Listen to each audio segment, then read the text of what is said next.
Indo-British Advanced Pain Clinic, నొప్పిమాయం surgery దూరం. For appointments 9155515563. ప్రకృతితో పాటు జీవించడం అంటే మనల్ని మనం తెలుసుకోవడమే.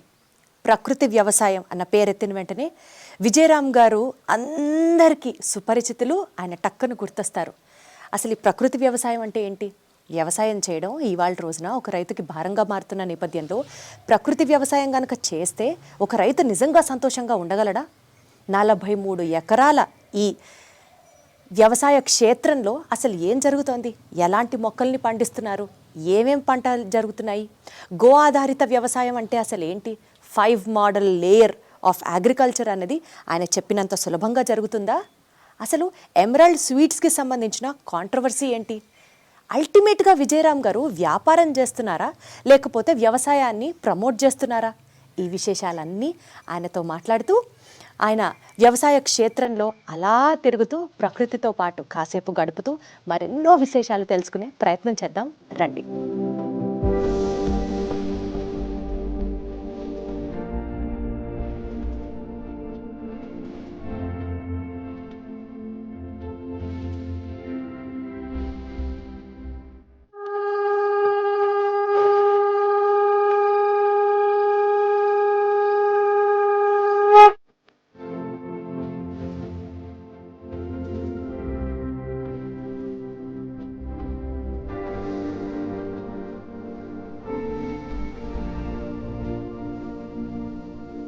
సో నాకు ఇది వెల్కమ్ బొకే అండ్ ఫస్ట్ మాట ఎంత కంఫర్టబుల్ అనిపించిందో తెలుసా సార్?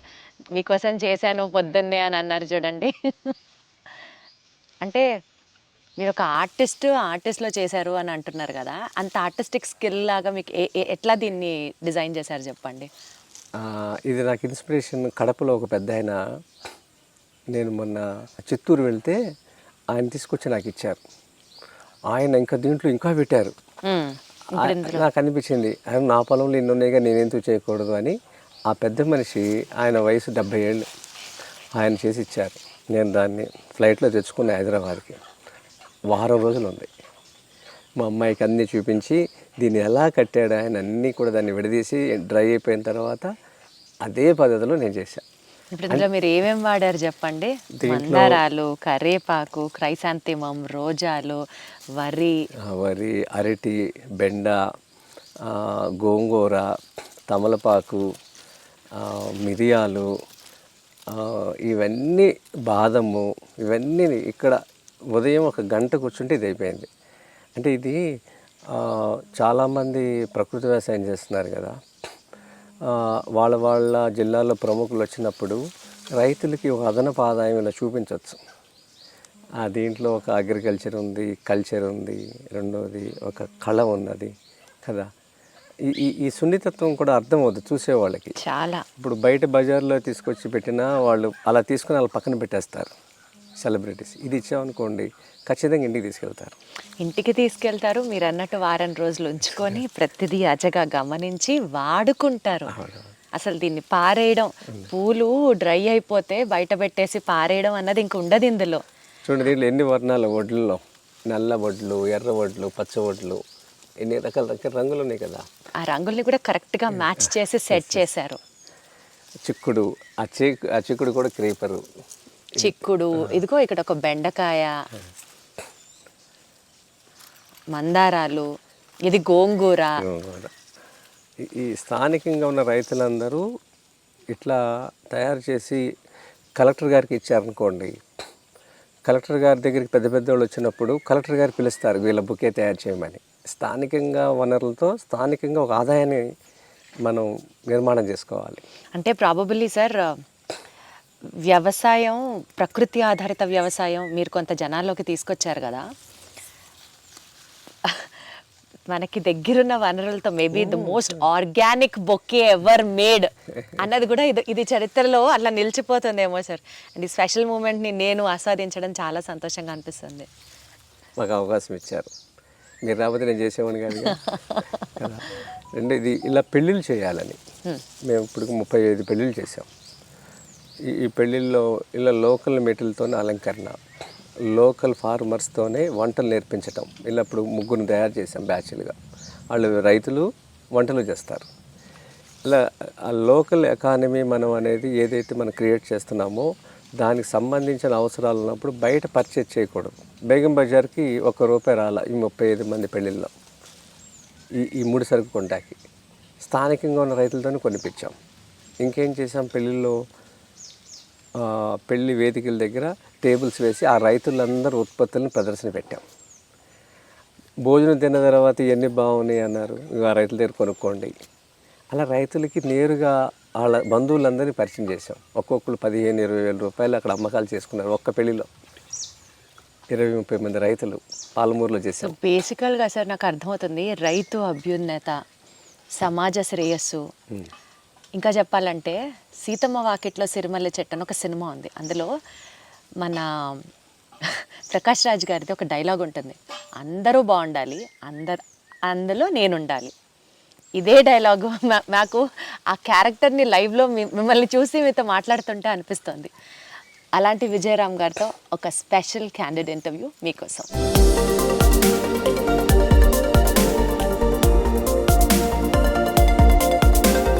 పశ్చిమ బెంగాల్లో, ఒరిస్సాలో, ఇంకా భారతదేశంలో ఆ సంస్కృతి ఉంది.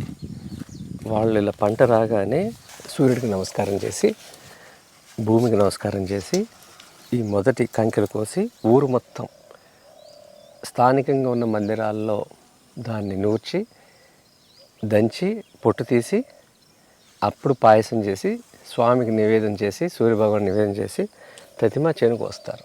కృతజ్ఞతాభావం. మన తెలుగు రాష్ట్రాల్లో కొంత గుంటూరులో వరకు ఉండేది, మెదక్లో ఉండేది నేను చూసిన తర్వాత. ఇప్పటికి ఎక్కడా లేదు. ఇలా పంట పండంగానే పెద్ద రాక్షసుని తీసుకొస్తారు, హార్వెస్టర్స్ అని. ఆ పెద్ద మిషన్ చూసారా, దాన్ని పచ్చి ఒళ్ళు కాన్పు అయింది కదా, ఈ పచ్చి ఒళ్ళు మీద 4 టన్నులు బరువును తొక్కిస్తారు. భూమి అలా అలా చేయకూడదు కదా. అలా మిషన్లు పెట్టి కోయించేసేసి అలా రైతులు అక్కడ అమ్మేసి వచ్చేస్తున్నారు. ఈ విధంగా చేసి ఎండబెట్టి 6 నెలలు నిలవ పెట్టినాక భోజనం తినాలి. ఎవరు అలా చేయట్లా. హార్వెస్టర్తో కోసేస్తున్నారు, మిల్లింగ్ చేసేస్తున్నారు, పంపించేస్తున్నారు. ఇలా తిన్నప్పుడు ఆ తరంగాలు ఏమి మన ఆహారంలోకి రావు. మట్టి నుంచి మనం వచ్చాం, మట్టిలోంచి పంట వచ్చింది కదా, పూజ చేసి నేలకి మొక్కి సూర్యభగవాన్ మొక్కి పంట తీసుకోవాలి. పచ్చి ఒళ్ళు అని మీరు మాట్లాడిన టర్మినాలజీ ఉంది చూసారా సార్, ఎంత సెన్సిటివ్గా మీరు మాట్లాడతారు, ఎంత సెన్సిబుల్గా ఫీల్ అవుతారు అన్నది అర్థమవుతుంది.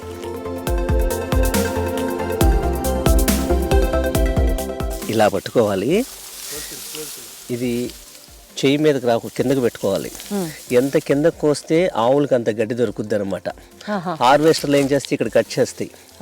ఇలా కట్ చేసినప్పుడు ఏమవుతుంది, ఇక్కడ నుంచి తీసుకుంటున్నారు, ఇది ఎలా భూమిలో ఉంటుంది, దీన్ని తగలబెడుతున్నారు. ఈ ఢిల్లీకి వచ్చే పొగలన్నీ కూడా ఇలా కొయ్యాలి. ఇలా కింద కోస్తే మనకి గడ్డి వస్తుంది.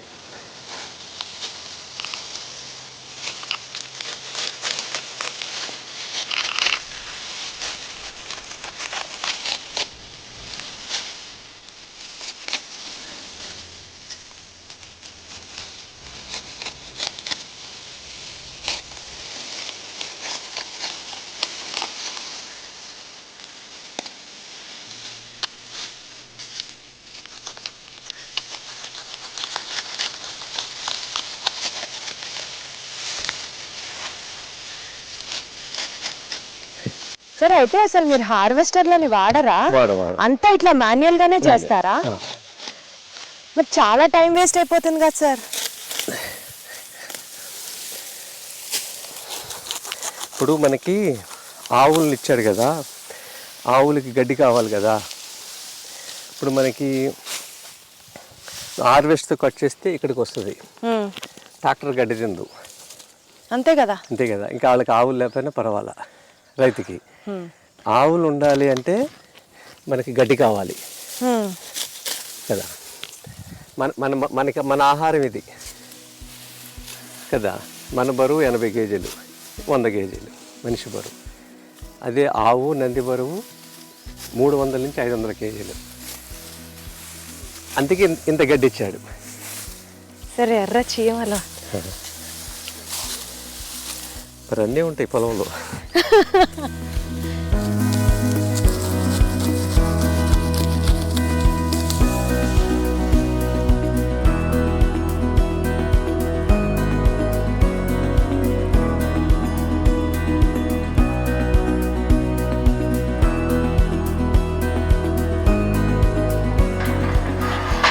చిన్నప్పుడు మనకి స్కూల్ సెలవులు ఇచ్చేవాళ్ళు చూసారు, వేసవి సెలవులు. చిన్నప్పుడు పరిగెత్తకుండా ఇంటికి వెళ్తాం. అలా అలా అలా అనిపిస్తుంది ఇక్కడికి రావాలంటే.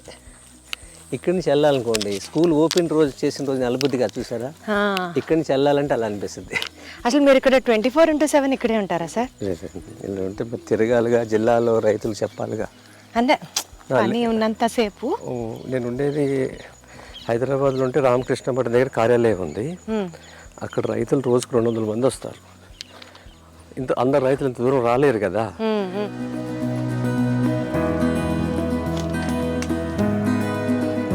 అబ్బా సరే, హైదరాబాద్లో ఉన్నామా? మీకు అట్లా చూస్తుంటే కేరళ లాగా అనిపిస్తుంది. మనిషి 100 ఏళ్ళు బతుకుతాడు సార్ ఇక్కడ ఉంటే. పచ్చడి మెతులు తింటా, పచ్చడి మెతులు తింటా బతుకుతాడు. ఏం అక్కడ గ్లాస్ పాలు ఉంటే రాత్రికి పచ్చడి తిని బతకవచ్చు.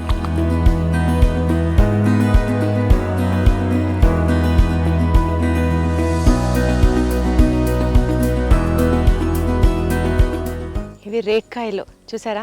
ఇంత చిన్న రేక్కాయలు ఎప్పుడన్నా చూసారా అసలు లైఫ్లో? పుల్ల రేక్కాయలు అంట. ఇది తింటే ఏంటి సార్, ఎట్లా మంచిది మనకి? దీంట్లో మీకు సి విటమిన్ అన్నిట్లో ఉన్నట్టు ఉంటుంది కదా. పులుపు అంటే సి విటమిన్, ఫైబర్ ఉంటుంది, ఇంకా న్యూట్రిషన్స్ ఉంటాయి. ఇవి సీజనల్.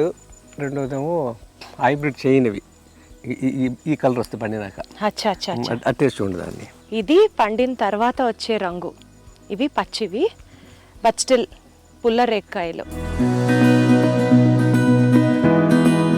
సార్ మొత్తం ఇప్పుడు మీ ఫామ్ టూర్ చూపిస్తున్నారా నాకు? తోటలోకి తీసుకెళ్తున్నారా? ఒక్కొక్క అణిముత్యాన్ని చూపిస్తున్నారు.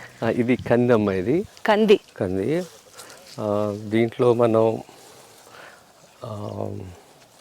దేశీ విత్తనం ఇది మన కంది. ఇదిగోండి ఇప్పుడు రెడీ అవుతున్నాయి ఇవి. ఇంకొక నెల రోజులకి డిసెంబర్ నెలాఖరికల్లా రెడీ అవుతుంది. సార్ ప్రకృతి ఆధారిత వ్యవసాయానికి ఆర్గానిక్ ఫార్మింగ్కి తేడా ఏంటి సార్? ఆర్గానిక్ అనేది విష రసాయనాలు లేకుండా పండించే విధానమే అదైతే. కాకపోతే ఏంటంటే దీంట్లో వాళ్ళు ఇన్పుట్స్ కాస్ట్ ఎక్కువ ఉంటుంది. వర్మీ కంపోస్ట్ అంటారు, అది కొనుక్కోవాలి. తర్వాత వర్మీ కల్చరు, ఇవన్నీ దీనికి సంబంధించిన ముడిసరుకు అంతా కూడా బయట నుంచి కొనుక్కోవడం అనేది అలవాటు చేశారు. అది కెమికల్ లేకుండా చేసే విధానమే. అది కూడా మంచి పద్ధతే. కానీ రైతు సస్టైన్ అవ్వాలంటే, ఒక ఆవు ఉందనుకోండి, ఆవు పేడ మూతంతో జీవామృతం చేసినప్పుడు బజార్కి వెళ్ళి మనం ఏది కొనుక్కునేది లేదు. అంతేగా. ఎప్పుడైతే మనకి పెట్టుబడి తగ్గిందో ఎంత వచ్చిన లాభమే. అది ఒకప్పుడు భారతదేశం. దాన్ని పాలేకర్ గారు చాలా సూక్ష్మంగా గ్రహించి ఆయన సాధన చేసి 45,000 దీని మీద ఆయన ప్రచారం చేస్తా నాలాంటి వాళ్ళని 4 లక్షల మంది తయారు చేశారు. 4 లక్షల మందిని అంటే గ్రామం నుంచి ఏ ఒక్క రూపాయి బయటికి వెళ్లకుండా బతకడం. పెట్టుబడి ఇప్పుడు ట్రాక్టరు, డీజిలు, కలుపు మందులు, పురుగు మందులు, అడుగు మందులు, ఇవన్నీ డబ్బులు ఒక గ్రామం నుంచి సుమారుగా 50 లక్షల రూపాయలు బయటికి వెళ్తున్నాయి ప్రతి సంవత్సరం. రైతులు కొనేస్తున్నారు ఎరువులు. అంతటికి కూడా రైతే పెట్టుబడి పెడతాడు కాబట్టి ప్రతి పంట నష్టం వచ్చింది అని పాపం బాధపడుతూ ఉంటాడు. అంటే ఇక్కడ భూమిని వైవిధ్యాన్ని పాడు చేశాడు ఈ విష రసాయనాలతో. అసలు ఈ భూమండలం మీద వ్యవసాయం చేసేది రైతు కాదు. సాయిల్ మైక్రోబ్స్, వానపాములు, ఇవి వ్యవసాయం చేస్తాయి. వాటిని మనం ఎప్పుడైతే ఈ రసాయనాలతో చంపేశామో భూమి అంతా కూడా గొడ్రాలుగా అయిపోయింది. అంతే. ఇక ఏ పంట రాదు. అలాంటి పంటలు తిన్న మనుషులు ఏదైతే కృత్రిమంగా ఎరువులు వేసి పండిన పంటలు తింటున్నారో, కృత్రిమమైన ఆలోచనలు, నిలకడలేని పనులు, అంతర్మదనాలతో, అభద్రతా భావంతో, భయాందోళనతో వాళ్ళ సమాజం ఉంది. రేపేమైపోతాం అనే ఆలోచన లేకుండా ఈ విష రసాయనాలతోనే తినటం, ప్రయాణాలు చేస్తున్నారు. రైతుకి కానీ జ్ఞానం ఇవ్వగలిగితే సమాజం మొత్తం ఆరోగ్యంతో ఉంటుంది. ఒకప్పుడు బతికింది సగం మెంటల్ ప్రాబ్లమ్స్ పోతాయి, అన్నీ పోతాయి. మానసికంగా, శారీరకంగా, ఆర్థికంగా.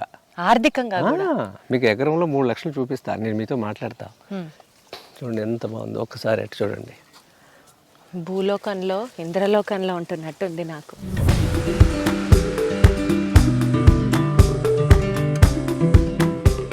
ఎప్పుడు చూడలేదు సార్ కంది మొక్క, కంది చేను ఇలా ఉంటుందని. ఇప్పటిదాకా అసలు తెలియదు. ఎందుకండి ఇదంతా జిడ్డు జిడ్డుగా ఉన్నాయి? దీనికి నూగులుగా ఉంటుందమ్మా ఇది. ఇది గింజ జిడ్డు జిడ్డుగా ఉంది. పైన దీనికి ఒక మక్మల్ లాగా ఉంటుంది దీనికి. అది దానికి రక్షణ కోసం, ప్రొటెక్షన్. అదే అనుకుంటున్నా.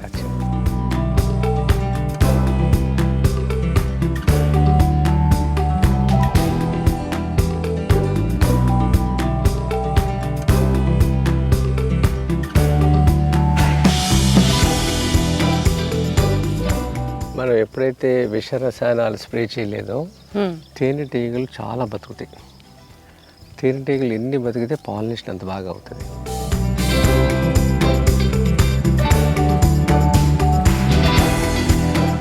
ఎంట్రీలోనే చక్కగా పసుపు మొక్కలతో స్వాగతం. అంటే పసుపు శ్రేయస్కరం అంటారు కదా, శుభసూచికం.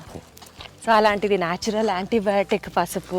అసలు వెల్కమింగే మాకు పసుపు మొక్కలతో చూసిన వెంటనే ఒక చాలా హోలిస్టిక్ ఫీల్ అని చెప్పాలి. ఇది ఘనజీవామృతం. ఘనజీవామృతం ఫర్ ద ఫస్ట్ టైం వింటున్నా. అంటే ఏంటి సార్? అంటే ఘనజీవామృతం అంటే ఆవు రోజుకు 10 కేజీలు పేడనిస్తుంది.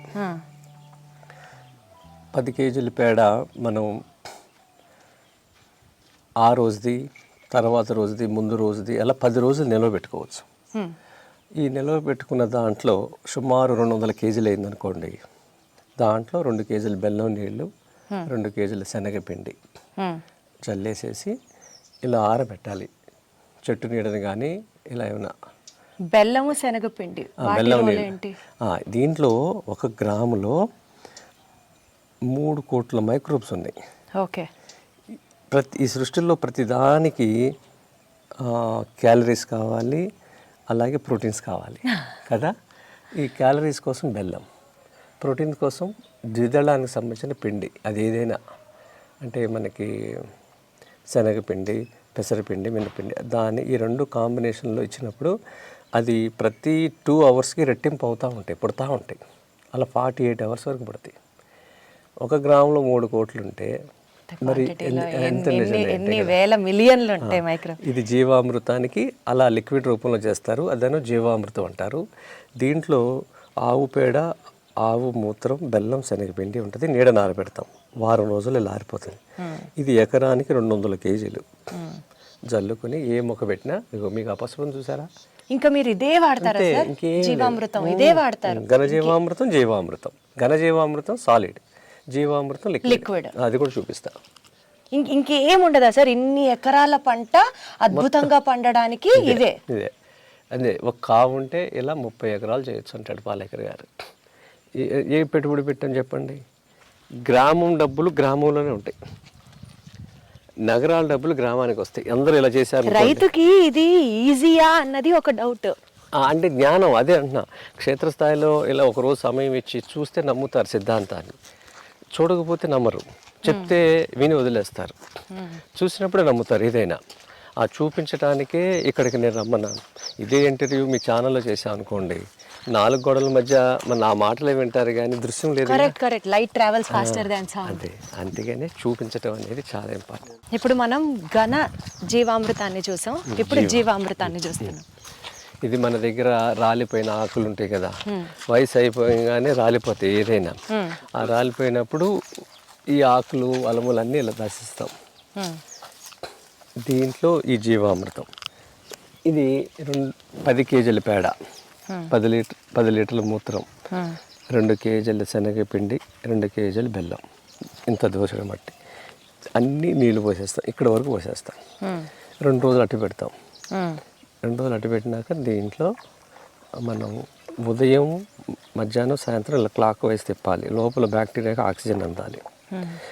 2 రోజుల తర్వాత నుంచి వారం రోజుల్లో దీన్ని వాడేయచ్చు.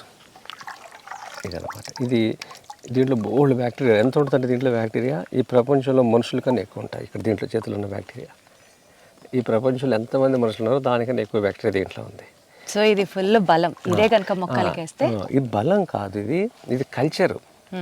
అంటే మీకు ఇందాక చెప్పానే, వానపాములు, సూక్ష్మజీవులు వ్యవసాయం చేస్తాయి. ఈ సూక్ష్మజీవులు నిధి ఇది. ఇది ఎప్పుడైతే మన భూమికి ఇచ్చామో మైక్రోబ్స్ అన్నీ ఏం చేస్తాయంటే మైక్రో న్యూట్రిషన్ అన్నీ కూడా తీసుకుని వేరుకు అందించే పని చేసి పెడతాయి. కరెక్ట్. అలాది వ్యవసాయం జరుగుద్ది. మనిషి నాడటం వరకే. నేను పండించానంటే ఎన్ని నవ్వుతాయి, నువ్వెక్కడ పండించావని. అవి కదా చేసింది, ఇది కదా మొత్తం అంతా. అంటే ఈ మైక్రోబ్స్ ద్వారా రూట్స్ కి అందినటువంటి న్యూట్రియంట్ ని కనుక దాని ద్వారా పెరిగిన మొక్కని కంట సమాజం తింటే, మనిషి తింటే ఆరోగ్యంగా ఉంటాడు అన్నది జీవన సూత్రం.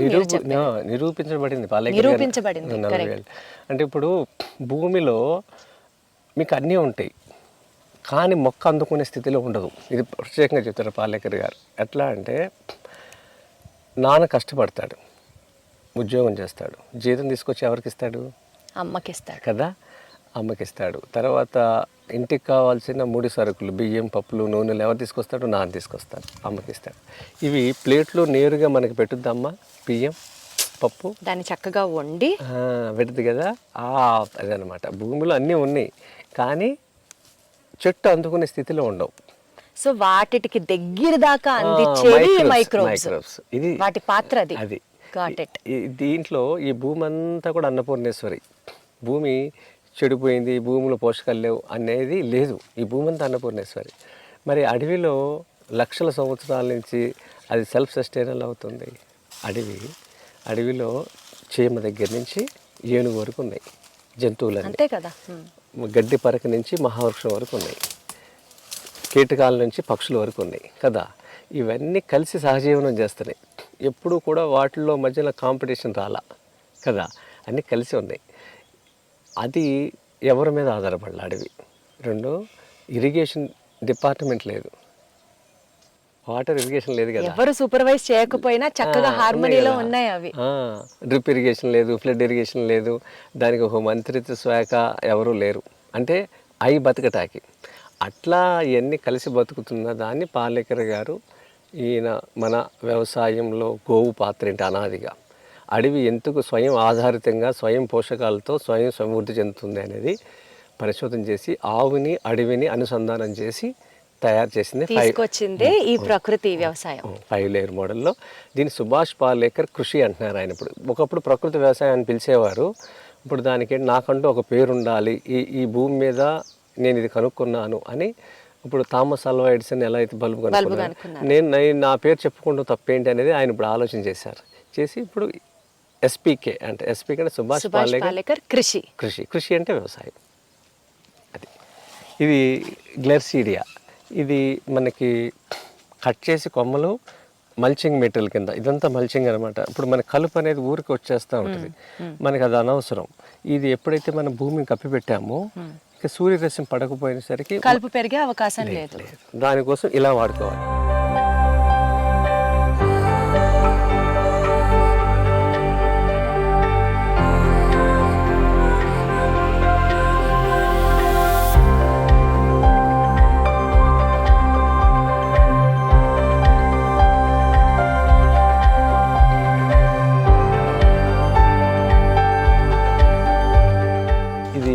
మా పిల్లే సాంబా. ఏంటి సార్ అది? మా పిల్లే సాంబా, బియ్యం పేరు. ఓ, మా పిల్లై సాంబా. ఇది ఈ వరి మన రోడ్డు గట్ల మీద ఇలా మనం అరటి పెట్టుకున్నాం అనుకోండి, దీనికి మెయింటెనెన్స్ ఏం లేదు, దీంట్లో నీళ్ళేం పోయిలా. ఈ గడ్డి ఎప్పుడైతే మనకి ఆకులు ఉన్నాయో ఇవన్నీ మొదలు వేసేసాం కదా, తేమ అనేది అక్కడే ఉంటుంది. తేమతోనే మొక్కలు బతుకుతాయి, చెట్లు బతుకుతాయి, నీళ్లు తాగవు. ఈ సృష్టిలో ఏ చెట్టు నీళ్లు తాగదు, మాయిశ్చర్ కావాలి. అడవి అంతా బతికేది అలానే. ఇలా వస్తాయి కాయలు, దీనికి ఏం ఖర్చు పెట్టలేదు, అదనంగా వస్తున్నాయి కాయలు. చూసారా అక్కడ చూడండి. ఇలా రైతుకి అదనపు ఆదాయం తీసుకోవాలి. వరి చేను గట్ల మీద, సో వరి చేను గట్ల మీద అరటి చెట్లను వేస్తే, ఆవులకు పెంచే గడ్డి మీద అరటి చెట్లు, కొబ్బరి చెట్లు ఇవి పెట్టుకున్నాం అనుకోండి, ఇది ఒక ఆదాయం వస్తూ ఉంటుంది మనకి. నిజంగానే సార్, రైతుకి అవగాహన లేక చాలా కోల్పోతున్నాడు. చాలా చాలా చాలా. ఒక్కసారి దీంట్లో నుంచుంటాను, మీకు వరి ఎంత హైట్ ఉందనేది తెలుస్తుంది.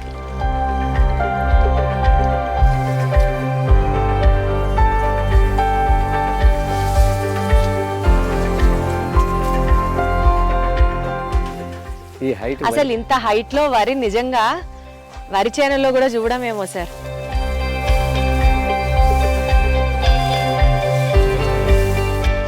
పెళ్ళైనాక పిల్లలు పుట్టిన వాళ్ళ అబ్బాయిల సమస్యలు అవును, ఈ మధ్య ఎక్కువైపోతున్నాయి. 100కి 18 నుంచి 30 మంది ఉన్నారు. 100 మినిమం 100లో 18 మంది మినిమం ఉన్నారు. దీని అన్నిటికి కారణం సోనా మసూరి అని, బీపీటీ అని, ఈ 2 బియ్యాలు ఎవరైతే తింటారో వాళ్ళకి పిల్లలు పుట్టరు. పిల్లలు పుట్టరు అంటున్నారా? పుట్టరు. ఆ బియ్యంలో అంటే వీర్యం పెరగటానికి ఏం లేదు దాంట్లో. సోనా మసూరి బీపీటీ రకం. ఇది ఎక్కువ ఆంధ్రప్రదేశ్ తెలంగాణలో పండిస్తున్న పంటలు ఈ 2 ఉన్నాయి. ఇక కల్చర్ ప్రకారం వాళ్ళ ఊర్లో కొన్ని అలవాట్లు ఉండి అలాంటి వాళ్ళకి ఆ పిల్లలు పుడుతున్నారు, కానీ పూర్తిగా దీని మీదే తిని బతికే వాళ్ళకి పిల్లలు పుట్టరు. అందుకే ఇదంతా 40-50 ఏళ్ళు జరిగింది ఈ 2 రకాలు. 40-50 ఏళ్ళ క్రితం ఫెర్టిలిటీ సెంటర్ లేవు ఇప్పుడు అసలు సందుకొకటి వెలుస్తుంది కదా. మనం తినే ఆహారాన్ని బట్టే మన శక్తి సామర్థ్యాలు అవి బ్యాన్ చేయాలి. చెయ్యరు, ఎందుకంటే సన్నయి తెల్లయి తింటాం అలవాటు అయిపోయింది సార్. అది లేకపోతే తినలేమన్నట్టుంది ఉంది కదా. మీకు మధ్యాహ్నం వీటితో భోజనం పెడతా, ఎంత లావు ఉంటాయో చూడండి, ఎంత టేస్టీగా ఉంటాయో చూడండి. మనం ఆ తెల్ల బియ్యం అలవాటు పడిపోయారు చాలామంది. మీకు చెప్పాను కదా 35 పెళ్ళిళ్ళు చేసామని. 35 పెళ్ళిళ్ళలో కూడా ఈ బియ్యాలతోనే పెట్టాం మేము భోజనం. ఇలా మనం చేస్తే ఏమవుతుందంటే, మీరు ఏదైతే ఒక నిజంగా బ్రాండ్ క్రియేట్ చేయాలంటే ఇలా 2 బియ్యాల మీద పనిచేయండి. ఫస్ట్ కుల్లాకార్, ఇంకోటి మాపిళ్ళి సాంబార్. మాపిళ్ళి సాంబార్ ఎందుకంటే 5 కేజీలు తిన్న తర్వాత అమ్మాయిని కన్సీవ్ చేసేస్తాడు అబ్బాయి తింటే. అమ్మాయి కన్సీవ్ అయినాక కుల్లాకార్ రైస్ అది తింటే నార్మల్ డెలివరీ అవుతారు. డెలివరీ నార్మల్ గా అవ్వడానికి తినే తిండికి ఎట్లా సార్ సంబంధం ఉంది? ఎట్లా సార్ సంబంధం? నేచర్ డిజైన్, అది నాది కాదు. తిండిని బట్టే. మరి అమ్మమ్మ వాళ్ళందరూ యోగాలు చేయాలి, పనులు చేయాలి, 9వ నెల కాన్పర్య వరకు యాక్టివ్ గా ఉండాలి. దానికి తోడు ఇది, దానికి తోడు. అంటే పని చేయకుండా కూర్చోమని నేను చెప్పట్లా. మీరు ఒకళ్ళు ఇంటర్వ్యూ చేయాలి, నేను నెంబర్ ఇస్తాను, సంగారెడ్డిలో ఉన్నారు, వాళ్ళు ఇంటర్వ్యూ చేయండి దంపతులు ఇద్దరిని. చాలా ఆసక్తికరమైన విషయాలు మీకు తెలుస్తాయి. ఆ అమ్మాయి మొదటి సంతానం ఆమె డెలివరీ చేసుకుని పిల్లోడిని డాక్టర్ చేతిలో పెట్టింది. ఆవిడే డెలివరీ చేస్తా. ఇంకొకటి 2వ పిల్లోడు కూడా పుట్టాడు.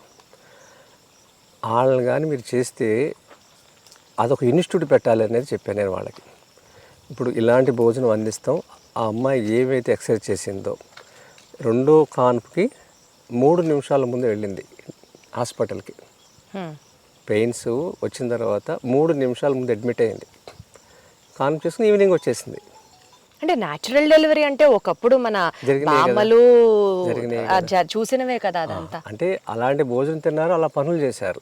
ఇప్పుడు అలాంటి భోజనం తినట్లేదు, ఆ పనులు అంతకన్నా చేయట్లేదు. కూర్చొని డాక్టర్లు ఎవరు రెస్ట్ తీసుకోమంటున్నారు.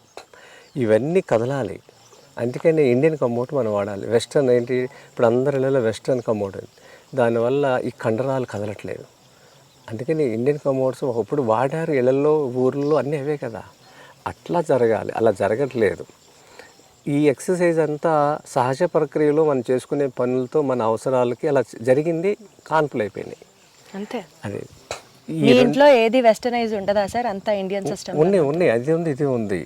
కానీ ఇది ఆచరించడానికి అనేది ఇప్పుడు మనం ఎవరింట్లో లేవు, అవి ఎవరింట్లో లేవు. కానీ ఇది ఇప్పుడు మనం ఒక కన్సీవ్ అయిన అమ్మాయికి ఇవన్నీ చెప్పి సంస్కారాల గురించి, ఆహారం గురించి, నియమాల గురించి, ఎక్సర్సైజ్ గురించి ఒక ఇన్స్టిట్యూట్ లేదు. అలా వాళ్ళని పెట్టమన్నారు, వాళ్ళు పెట్టగలుగుతారు. వాళ్ళు దాంట్లో చాలా స్టడీ చేశారు, వాళ్ళిద్దరు పిల్లలతోనే చాలా స్టడీ చేసుకున్నారు. వాళ్ళు మాకు నూనె సప్లై చేస్తారు మా షాప్కి. ఇది కోల్డ్ ప్రెస్ ఆయిల్. ఒక్కరోజు వెళ్ళి వాళ్ళు అది షూట్ చేయండి, ముందు వాళ్ళ పిల్లల్ని చూపించండి ఎంత హెల్తీగా ఉంటారు. వేరే వాళ్ళకి అది ఇలా బతకొచ్చు కదా అని ఆలోచన తీసుకొస్తే చాలు. సో వన్స్ వాళ్ళు కన్సీవ్ అవ్వడం దగ్గర నుంచి, పిల్లలు పుట్టడం దగ్గర నుంచి, ఇంకా వాళ్ళ లైఫ్లో వాళ్ళు తినేది ఆ మాపిళ్ళై సాంబా. తర్వాత మాపిళ్ళై సాంబా వాళ్ళు తినలేదు, వాళ్ళకి ఆ అబ్బాయికి అవసరం రాలేదు. ఇది సమాజంలో ఉన్న లోటు, ఇది దీనికి అది మనం సో పండించాలి. ఇది ఒక మెడిసిన్ వాళ్ళకి అన్నట్టు. ఎవరికైతే లేదో వాళ్ళకి. కాబట్టి ఈ కుల్లాకార్ అనేది ప్రతి గర్భిణికి కావాలి. సో ఇది కూడా pertaining to only pregnant women కి మాత్రమే కుల్లాకార్ ఎవరైనా తినొచ్చు, వాళ్ళకి మంచిది. అసలు మామూలుగా ఏ బియ్యం తింటే మంచిది? బ్లాక్ రైస్, రెడ్ రైస్ పైన బాలింతలు కంటిన్యూ చేస్తే, ఒకవేళ ఆ అమ్మాయికి ట్విన్స్ పుట్టారనుకోండి, ఇద్దరికి సరిపడే పాలు ఉంటాయి తల్లి దగ్గర. ఏ బియ్యం తింటే? కుల్లాకార్. కుల్లాకార్, పొంగారు, ఇవన్నీ కూడా మీకు ఈ గుణాలు ఉన్నవి. ఎంత నేచర్ డిజైన్ ఎవరు తెలుసుకోలేదు అంతే. మనం కనిపెట్టిన ఏం లేదు, ఇది ఆల్రెడీ ఉంది, ఇప్పుడు తెలుసుకున్నాం.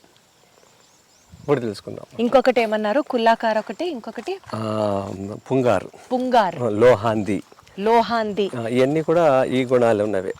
సో ఈ బియ్యం గనక కన్నా మదర్స్ అర్లీగా తినడం స్టార్ట్ చేస్తే పాల సమస్య, బేబీకి పాలు ఇవ్వడం, పాలు రాకపోవడం అనేది కూడా మనం వింటూ ఉన్నాము. ఆ సమస్య అసలు తలే ఎత్తది. మీరు ఇలా పుట్టిన వాళ్ళ నెంబర్లు ఇస్తాం మీకు, వాళ్ళని ఇంటర్వ్యూ చేయండి. మీరు ఇంతకన్నా ఓపెన్ ఛాలెంజ్ ఏముంది సార్? డైరెక్ట్గా వెళ్ళి వాళ్ళతోనే మాట్లాడండి, మీకు డౌట్ ఉంటే అంటున్నారు. వాళ్ళ నెంబర్లు ఇస్తే వాళ్ళతో మాట్లాడండి.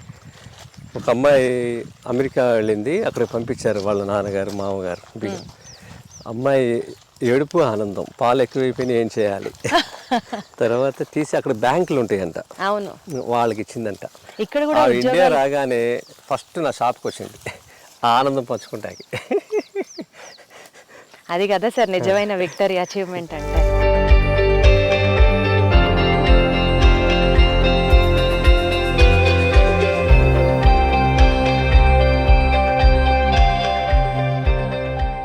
ఇది లోపల వరి చేను, ఇది రైతులకు చూపించాల్సిన విషయం. లోపల వరి ఉంది కదా, గట్ల మీద మనం ఇందాక మీరు చెప్పినట్లుగా అరటి, పసుపు, కంది, ఇది గ్లిరిసీడియా, ఇవి కట్ చేసి కొమ్మలము మల్చింగ్ వాడేస్తాము. అంటే ప్రతి అంగుళం మనం ఇలా వాడుకోవటం వల్ల అదనపు ఆదాయం రైతుకి అంటే వరిలో 20,000, 25,000 మించి ఆదాయం లేదు ఎక్కడైనా సరే. ఇలా మనం పసుపు పెట్టుకున్నాం అనుకోండి, వరి పంట వచ్చినట్టు ఉంటుంది, పసుపు వచ్చినట్టు ఉంటుంది. పసుపు 100 కేజీలు వచ్చిన ఎకరానికి దీన్ని ఉడకబెడితే 25 కేజీలు వస్తుంది. 25 కేజీలు ఇంటూ 300 రూపీస్ ఉంది వాళ్ళ. అంటే దగ్గరగా ఒక 10,000 రూపీస్ మనకి వీటి నుంచి ఊరికి గట్టెమ్మట వేసుకుంటూ వెళ్తూనే వచ్చినట్టు. చూడండి ఈ గ్యాప్, దీనికి మధ్యలో కంది పెట్టాం, కంది కొంచెం పోత మీద ఉంది. ఇలా మనం ప్రతి అంగుళం ఇక్కడి నుంచి మనం ఆదాయం తీసుకోవచ్చు. ప్రతి అంగుళం వరి వేస్తే వరే వేస్తారు, కానీ ఏమి పెట్టరు ఎవరు. లక్షల హెక్టార్ల భూమి అలా ఖాళీగా ఉంది వాళ్ళ. ఇది మొత్తం మాపిల్లి సాంబ పెట్టాం. ఈ 2 రాష్ట్రాల్లో పండించట్లా, అయితే 4-5 పండిస్తున్నారు. ఎందుకంటే 7 నెలలు పంట, 7 అడుగులు ఎత్తు, చూశారు కదా. 7 నెలలు అంటే వేరే ఇంకో పంట వేసుకుంటే వాళ్ళకి టైం ఉండదు. పంట మనకి నార్మల్గా అయితే వరి 4 to 5 months, 4 to 5, ఇది 2 months ఎక్స్ట్రా. ఎక్స్ట్రా ఉన్నప్పుడు ఏముందంటే నెక్స్ట్ సీజన్ వాళ్ళు సెట్ కాదు. అవును, వర్షాలు మిగిలిన 5 నెలలు ఇంకా ఖాళీగా ఉంచాలి. చిన్న పంటలు వేసుకోవాలి, అకాల వర్షాలు పడితే కష్టం. అందుకని 2 పంటల ఆదాయం దీంట్లో తీయాలి. కానీ ఇంకో విచిత్రం ఏంటంటే పక్షులన్నీ ఇక్కడికి వచ్చేస్తాయి. పక్షులు ఎందుకంటే 2 నెలలు వాళ్ళకి ఏం దొరకదు కదా, అన్ని పంటలు అయిపోతాయి ఊర్లో. 2 నెలలు ఇంకా ఇది అన్ని ఊరు పక్షులన్నీ ఇక్కడే ఉంటాయి, తోలినా కదలవాయి. అందుకని ఇప్పుడు దీంట్లో 5 నుంచి ఎన్ని బస్తాలు వస్తాయి మనకి? 5 నుంచి 8 వస్తాయా? 8 బస్తాలు వస్తాయి. మామూలుగా 15-16 బస్తాలు వచ్చినాయి. అందుకనే రైతు గిట్టుబాటు అవ్వదు అంటాడు. అయినా కూడా దీన్ని పండిస్తే మీకు దగ్గరగా 7-8 బస్తాలు వచ్చినా ఈ బియ్యం 200 నుంచి 400 రూపాయలు అమ్ముతున్నారు కర్ణాటకలో, తమిళనాడులో. 1 కేజీ బియ్యం. ఇది మళ్ళీ సన్నగా ఉంటుందా, లావుగా ఉంటుంది, ఎర్రగా ఉంటుంది. కానీ 5 కేజీలు చాలు. ఫెర్టిలైజర్ సెంటర్కి వెళ్తే 2 లక్షలు అవుతుంది కదా, ఇది 5 కేజీలు బియ్యం తీసుకుంటే అయిపోతుంది. అలా వచ్చారా? అంటే 1000 రూపాయలతో పని అయిపోయిందిగా. అంతేగా. అంటే ఉత్పత్తి తగ్గిన ధర ఎక్కువ ఉన్నప్పుడు వాళ్ళకి అది సస్టైన్ అవ్వచ్చు. Got it. అన్న లాంగ్ రన్ ఆలోచించాలి.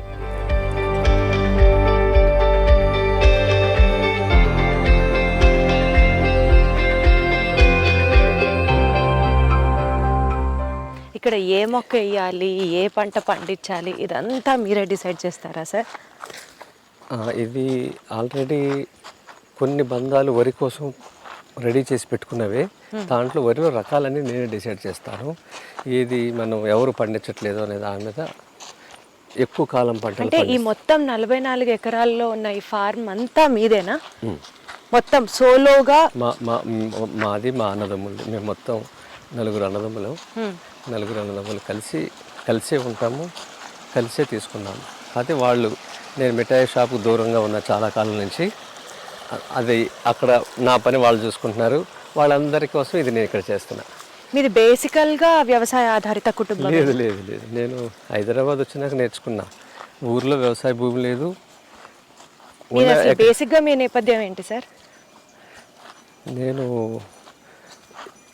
జేఎన్టీయూలో ఫైన్ ఆర్ట్స్ చేయాలని హైదరాబాద్ రావాలని, నేను హైదరాబాద్ రాకముందు ఇంటర్లో జాయిన్ అయ్యి ఒకరోజు కాలేజీకి వెళ్ళి డిస్కంటిన్యూ చేసి వచ్చేసా. నాకు నచ్చలా. ఇంటర్లో ఒక్కరోజు కాలేజ్కి వెళ్ళి వచ్చేసారు చేసి మా అమ్మకి చెప్పి చదువుకోని నేను. అంటే మీరు మీ 10th క్లాసే మీ క్వాలిఫికేషన్? అంతే. నిజమా? తర్వాత హైదరాబాద్ వచ్చి ఫైన్ ఆర్ట్స్ జాయిన్ అవ్వాలని, జేఎన్టీయూలో నాకు ఇష్టం ఫైన్ ఆర్ట్స్ చేయాలని. అక్కడికి వస్తే 5 సంవత్సరాలు అన్నారు. 5 సంవత్సరాలకు తర్వాత జాబ్ గ్యారంటీ లేదు. అప్లైడ్ ఆర్ట్ అనే అడ్వర్టైజింగ్ ఏజెన్సీలో నీకు స్కిల్స్ని బట్టి నువ్వు ఎదగాలి అనేది అప్లైడ్ ఆర్ట్, దాని ఉద్దేశం అది. ఒక కంపెనీని ఎలా ప్రమోట్ చేయాలనేది డిజైన్ చేయటం, ఆ కోర్స్ అది. ఇక 5 సంవత్సరాలు ఎందుకు టైం వేస్ట్ అని నాకు తెలిసిన వర్క్స్ ఏవైతే నేర్చుకున్నానో నేరుగా వెళ్ళి ఒక ఏజెన్సీలో జాబ్ చేశాను. చేసిన తర్వాత అక్కడ 1 సంవత్సరం నేర్చుకున్నాక మెలకువలన్నీ నేనే ఓన్గా స్టార్ట్ చేసుకున్నా. ఒక డిజైన్ కంపెనీ చేసుకుని టీవీఎస్ మోటార్ కంపెనీకి స్పెక్ట్రా వెహికల్ అని ఒకటి కొత్తగా లాంచ్ చేశాను. అవునవును, టీవీఎస్ స్పెక్ట్రా. దానికి ఏపీ తెలంగాణ మొత్తం నేనే డిజైన్ చేసింది, లాంచింగ్ ప్రొడక్ట్ అంతా. So how to launch that అన్నది, అబ్బో అసలు సంబంధం లేని బ్యాక్ డ్రాప్.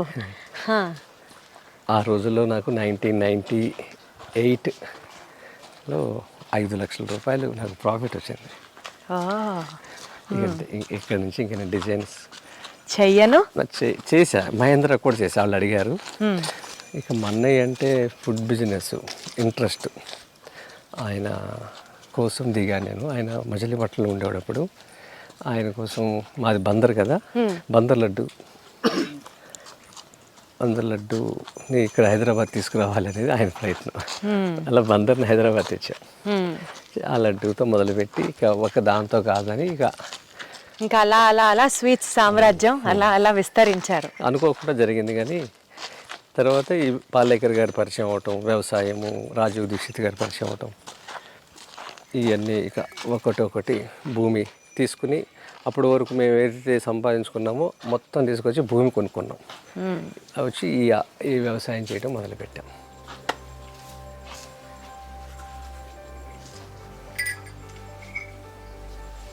చాలా మంచి చూడండి. వీడి పేరు పాండవ ప్రియ. పాండవ ప్రియ. పాండవ ప్రియ అంటే పాండవులకి ఇష్టమైన వాడు ఎవరు? అందరికంటే కృష్ణుడికి వచ్చారా? నీకు పాండవులందరికీ ప్రియుడు కాదు కృష్ణుడు. నేను కృష్ణుడు అనకుండా పాండవ ప్రియ అంటాం. 6 సంవత్సరాలు, వీడికి 6 ఏళ్ళు, నాకన్నా ఎత్తుంటాడు.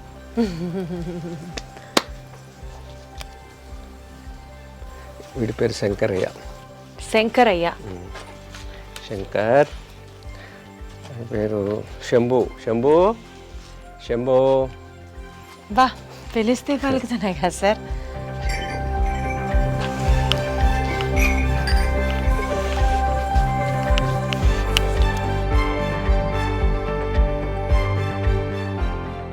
ఇది మీకు ఒక అడవిలాగా ఉంటుంది, చూసారా? అవును. దీంట్లో ఇది 1 ఎకరం ఒక మనిషి చేసుకుంటే 3 లక్షల రూపాయలు 1 సంవత్సరానికి ఆదాయం వస్తుంది. 1 ఎకరం. అదే 1 ఎకరం వరిలో పండిస్తే 30,000 వస్తుంది. 3 లక్షలు ఎక్కడ, 30,000 ఎక్కడ? రెండోది, ఈ 30,000 వచ్చినాయి ఇంత లోతు నీళ్ళు పెడతారు. ఇప్పుడు వరిలో చూసారు కదా, ఆంధ్రప్రదేశ్ తెలంగాణలో ఎక్కువ పంట వరి. దీన్ని ఒక ఉద్యమం లాగా మీరు చేయాలి, మనం అందరం చేయాలి. వరిని ఆపాలి. ఎంత ఆపాలి? ఇంటికి ఎంత కావాలో అంతా పండించుకోవాలి. మిగిలింది అందరూ ఇలా పెట్టామనుకోండి, ఏమంటారు సార్ ఈ ఎకరంలో ఇప్పుడు మీరు చేస్తున్న ఈ మోడల్ ఏంటి? దీన్ని 5 దొంతర్ల పంట అంటారు. ఓకే, 5 దొంతర్ల పంట, 5 లేయర్ మోడల్. ఓకే. ఇది మీరు దీని మీద ఎప్పుడైనా ఒక చిన్న చిన్న కార్యక్రమాలు చేయండి ఆంధ్రప్రదేశ్ తెలంగాణలో, రైతుల నెంబర్లు నేను ఇస్తాను. ఓకే. ఇది ఎందుకు చేయాలి అని మీరు అడిగితే, ఇది ఎందుకు చేయాలంటే భూమి వేడెక్కుతుంది రోజు రోజుకి. దీంట్లో ప్రధానంగా మానవ చర్యల వల్ల మనం వాడే ఇంధనం, మనం వాడే ఏసీలు, మనం వాడే సిమెంటు, మనం వాడే ప్రతి వస్తువు ఒక కరెంటుతో యంత్రంతో తయారవుతుంది. ఓకే. ప్రతిదీ ఇగో నేను ఈ చేత్తో తయారు చేసింది, నేను వాడుకున్న ప్రతిదీ చేత్తో తయారు చేశాడు మనిషి. దీంట్లో ఎక్కడ విద్యుత్తు వాళ్ళ, ఇంధనం వాళ్ళ. భూమి కార్బన్ డైఆక్సైడ్తో నింపేసి మనకి ఒకవైపు మంచు కరిగిపోతుంది, సముద్ర మట్టాలు పెరుగుతాయి భవిష్యత్తులో, అకాల వర్షాలు, సునామీలు అన్నీ. ఇప్పుడు ఎన్నిటికి కారణం మనిషి చేస్తున్న పని. రెండోది అజ్ఞానంతో వరి పండిస్తున్నాడు కదా, అలా కాకుండా దీన్ని బహువార్షిక పంటలను కూడా అనొచ్చు. ఓకే. అంటే దీంట్లో మళ్ళీ ట్రాక్టర్ రాదు, దున్నటం ఉండదు. అదే వరి అనుకోండి, ప్రతి సంవత్సరం దున్నాలి, నాట్లు పెట్టాలి, కోతలు కోయాలి కదా. ఇది ఇంకా దున్నేది లేదు. మన ప్లేట్లో అన్నం ఒకటే లేదుగా, అన్నంతో పాటు పప్పు ఉంది, ఆకుకూర ఉన్నాయి, కూరగాయలు ఉన్నాయి, దుంపలు ఉన్నాయి, నూనె గింజలు ఉన్నాయి, తాలింపు గింజలు ఉన్నాయి, పళ్ళు ఉన్నాయి, ఇన్ని ఉన్నాయి కదా. అవన్నీ ఒకే చోట పండించడం ఇది. అచ్చా, ఓకే. మోనో కల్చర్ వరి. మోనో అనేది అదేంటంటే ఏక పంట. దీనివల్ల ఏంటంటే టెంపరీ గ్రీన్ వరి. ఆ గింజ వచ్చిన తర్వాత ఇంకా తీసేయడమే కదా. అది పర్మనెంట్ గ్రీన్ కాదు, ఇది పర్మనెంట్ గ్రీన్. ఎప్పుడు ఎవర్ గ్రీన్ ఇది. అంటే దీనికి మళ్ళీ కాంబినేషన్స్ ఉంటాయా? ఏమేమి మొక్కలు వేయాలి? కింద చెప్పానే అడవిలో పాలేకర్ గారు ఏం చేశారు, ఆయన అక్కడ ఏం పరిశ్రమలు చేశారో అదే ఇక్కడ జరుగుతుంది. అంటే ఒక మొక్క నుంచి ఇంకో మొక్కకి నైట్రోజన్ ఫిక్సేషన్ దీంట్లో ఉంటుంది. అచ్చా. ఒక చెట్టుని రాలిన ఆకులు ఒక పంటకి పనికి వస్తాయి. ఒక చెట్టు మీద పడ్డ ఎండ కింద మొక్క మీద పడితే సరిపడే ఎండ ఉంటుంది. ఇది డిజైన్ ఉంటుంది దీంట్లో. ఈ విధంగా చేసుకున్నప్పుడు మీకు అన్నీ వస్తాయి. ఇప్పుడు ఇది మునగ కింద మునగ ఆకులు నీడ చాలా పల్చగా ఉంటుంది, థిక్ షేడ్ ఉండదు. ఇక్కడ ఎండ పడుతుంది చూసారా, ఎండ పడుతున్నప్పుడు ఇక్కడ తమలపాకు, చామగడ్డ, ఈ పసుపుకి సరిపోతుంది ఇది. ఇవన్నీ ఒక సైంటిఫిక్గా ఆయన చెప్పగలిగారు. ఇది మనం చేసుకుంటే 3 పూట్ల తినగా 3 లక్షల రూపాయలు మనకి సంవత్సరానికి వస్తుంది. పెట్టుబడి ఒక ఎకరానికి 1 టైం ఇన్వెస్ట్మెంట్. ఈ బెడ్స్ వేసుకోవటం, ఇది కాలువ, ఆయన ఉంచున్నది కాలువ, ఇది బెడ్. ఇది ఒక్కసారి మనం ఇన్వెస్ట్ చేసుకుంటే ఇంకా దీంట్లో ట్రాక్టర్ రాదు. ప్రతిసారి వరి పండిస్తున్నప్పుడు ట్రాక్టర్ అవసరం అవుతుంది, భూమిని దున్ని చేస్తున్నాము కదా. ఇంకోటి అక్కడ పంట అయిపోయిన తర్వాత ఒక పక్షి కానీ కీటకం కానీ వాలటానికి ఎక్కడ చోటు ఉండదు, ఎడారి అది.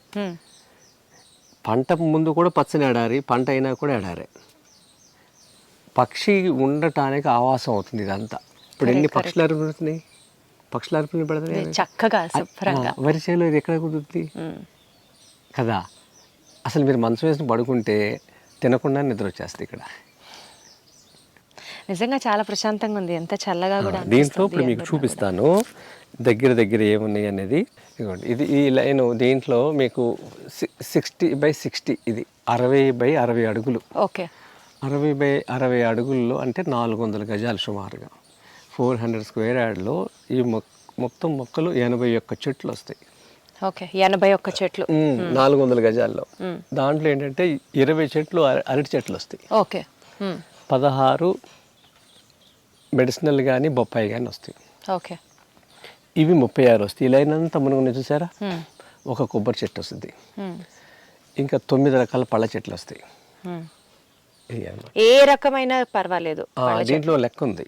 4 మూలల్లో 60x60 4 మూలలు ఉంటాయి కదా, చతురస్రం. ఈ చతురస్రంలో ఇక్కడ మామిడి పెట్టామనుకోండి, ఇక్కడ సపోటో, ఇక్కడ నేరేడు, ఇక్కడ పనస, ఇవన్నీ బిగ్ ట్రీస్. మధ్యలో 60లో 30 ఉంది చూసారా, 30లో స్మాల్ ట్రీస్ ఉంటాయి. ఈ జామ, నిమ్మ, బత్తాయి, కరివేపాకు. ఈ 2 సెంటర్ పాయింట్లు కొబ్బరి. ఇదేంటంటే పోటీ ఉండదు ఎక్కడ ఈ డిజైన్ వల్ల. ఏ చెట్టుకు ఆ చెట్టు ఇండివిజువల్గానే పెరుగుతుంది, ఏ కాపుకు ఆ కాపు రైతుకి ఉపయోగకరంగా ఉంటుంది, పక్షుల ఆవాసంగాను ఉంటుంది, ఆదాయం ఉంటుంది, ఆరోగ్యం ఉంటుంది, భూమి ఆరోగ్యం, మనిషి ఆరోగ్యం. అది కార్నర్లో ఉన్న నేరేడు చెట్టు. 30 feet ఉంది చూసారా, 30 feetకి జామ. ఓకే. అక్కడ 30 feetకి ఈ అరటి చెట్ల వెనక సపోటా ఉంది. 60లో సగం 30 కదా, 30లో సగం 15, 15లో సగం 15 దగ్గర 15లో సగం 7.5. ఇది 7.5. 7.5 లో కొబ్బరి చెట్టు వస్తుంది. 7.5లో రాదు మీకు, సెంటర్లో 30 feetలో వస్తుంది. ఈ 7.5 అనేది ప్లాంట్ టు ప్లాంట్. అచ్చా. ఇక్కడ నుంచి ఈ ప్లాంట్కి 7.5, ఈ మొక్క నుంచి ఆ మొక్కకి 7.5. ఇక ఎటు చూసినా సరే మీకు 7.5 by 7.5 మొక్కలు ఉంటాయి దీంట్లో, చెట్లు. ఈ చెట్లలో మనకి ఈ 7.5 మధ్యలో మనం కాలువ తీస్తాం. ఇది కాలువ మీద తీసినప్పుడు ఈ మట్టి ఎట్లా వేస్తాం, ఈ కాలువ తీసినప్పుడు ఈ మట్టి ఇట్లా సో దట్ మధ్యలో ఉన్న వాటికి బెడ్ దీంట్లో మనం ఏం పెట్టుకున్నాం, ఇది చూడండి దొండ, అది తమలపాకు. దీన్ని ఏమి ఎక్కించాం, మునక్కెక్కిచ్చేసాం ఇట్లా. ఇక్కడ ఈ బెడ్ మీద ఇక్కడ పసుపు పెట్టాం కదా, ఇది పసుపు, ఇది చామగడ్డ.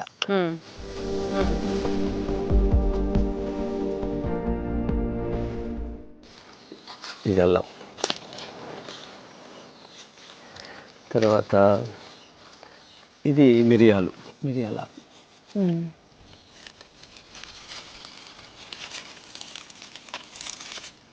ఇది తమలపాకు. మిరియాలు చూపిస్తానండి, మిరియాలు కూడా వచ్చినాయి ఇప్పుడు. ఈ తమలపాకులు మనం ఏం చేయాలి, ఇక్కడ నుంచి సిటీకి దూరంగా ఉన్నాం కదా, ఒక సోలార్ డ్రైయర్ పెట్టుకుంటే సోలార్ డ్రైయర్లో మనం మిరియాలు, తమలపాకు, ఇదిగోండి మిరియాలు, ఇది 1 yearలో వచ్చేసింది. ఇది 9 months 10 monthsలో. ఈ తమలపాకుని మనం సోలార్ డ్రైయర్లో పెట్టుకుని సోంపు పండించుకుని కొంచెము బెల్లం, కొంచెము మొక్క వేసి తాంబూలం పౌడర్ తయారు చేయాలి. తమలపాకులు అమ్ముకుపోయినా తాంబూలం పౌడరు. ఇలా మనం అదనపు ఆదాయం తీసుకోవాలి. ఈ తమలపాకులన్నీ పట్టుకుని మనం సిటీకి వెళ్తాం కన్నా సూర్యుడు రోజు దర్శనం ఇస్తాడు కదా, ఎప్పటికప్పుడు కట్ చేసి ఒక చిన్న డ్రైయర్ పెట్టుకోవాలి. 1 dayలో ఇదంతా డ్రై అయిపోతుంది. దాంట్లో సోంపు చల్లాలి, కొంచెము ఖర్జూరం కానీ బెల్లం కానీ కాంబినేషన్ చేసి అనుకుంటే పటికి బెల్లం మిశ్రి తాంబూలం పౌడర్ అయిపోద్ది. అబ్బా, ఖచ్చితంగా 1 ఎకరమే ఉండాలా సార్ ఈ 5 layer మోడల్ చేయాలి అని అంటే? 400 గజాలున్నా చేసుకోవచ్చు, ఒక బాక్స్ చేసుకోవచ్చు. మాయిశ్చర్ అనేది ఎలా ఉంటుంది చూడండి, ఇదంతా పైన ఎలా ఉంది కదా, రాలిన ఆకులు, పువ్వులు.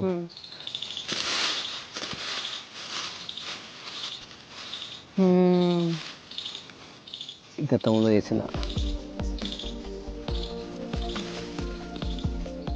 ఇదంతా చక్కగా ఉండగట్టే మాయిశ్చర్ ఉన్నట్టు. అండ్ అండ్ అండ్ మళ్ళీ మనకి కలుపు కమ్మని వస్తుంది. అవును, వర్షం పడినప్పుడు వచ్చే వాసన. అండ్ కలుపు పెరగకుండా మల్చింగ్ హెల్ప్ అవుతుంది. దీనివల్ల వర్షపు నీళ్లు మనం ఇచ్చిన నీళ్లు ఆవిరి కావాలన్నమాట త్వరగా. ఇదేం చెట్టు సార్, ఇదేం మొక్క? కృష్ణపాదం. కృష్ణుడు పాదాలు ఉంటాయి దీని మీద, నేను చూపిస్తా. కనబడుతుంది సార్ పాదాలు. ఎస్ ఎస్ ఎస్, కృష్ణ పాదం. దీంట్లో ఇది ఇక్కడ ఇది ఎందుకు పెడతాడు, పాములు ఇష్టం ఉండదు ఇక్కడ ఈ ప్లేస్. అంటే ఈ కాంబినేషన్లో పాములు రాకుండా దీని నుంచి వచ్చే వాయువు పాముకి ఇష్టం ఉండదు. ఇంకోటేమో ఎన్ని తేనెటీగలు వస్తాయి. ఇది ప్రతి రైతుల పెట్టిననుకోండి, తేనెటీగల గురించి చెప్పాను కదా, పాలినేషన్ కి చాలా హెల్ప్ అవుతుంది. ప్రతి దాని మీద ఉంటాయి, పువ్వు మీద. ఇది సార్ ప్రకృతితో సహజీవనం చేయడం అంటే ఇది. మీరు ఎప్పుడన్నా విన్నారా కృష్ణ పాదం అంట? ఆ కృష్ణ పాదం రీజన్ ఏంటంటే ఇవి కృష్ణుడి పాదాలు అని అనుకుంటారు. ఎంత బాగుందో. ఎగ్జాక్ట్లీ ప్రకృతితో పాటు డేటింగ్ చేయడం అంటే ఇదే. ఇలా మన ఇంటికి కావాల్సిన పళ్ళన్నీ వచ్చేస్తాయి ఒక బాక్స్ పెట్టుకున్నా. సపోటా మన కార్నర్లో ఉన్న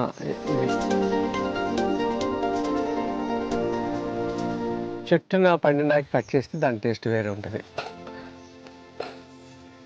రావాలి ఇలా ప్రతి కార్నర్లో బిగ్ ట్రీస్ ఉంటాయి. సార్ చెప్పారు కదా 4 sides 4 directions లో.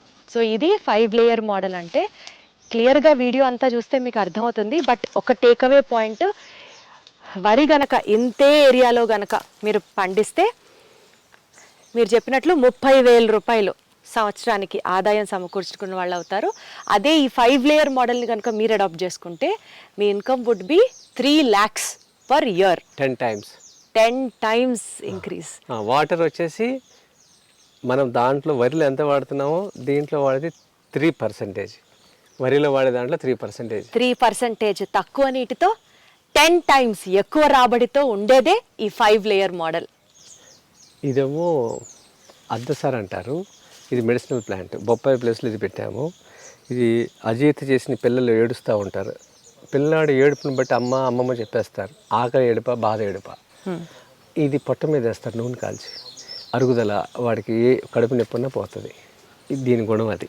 సరే, మీరు ప్రత్యేకంగా ఆయుర్వేదం చదువుకున్నారు? ఏం చదువుకోలే. ఒక రైతు చెప్పినవి, ఒక పెద్దవాళ్ళు చెప్పినవి ఇది చేసిందే.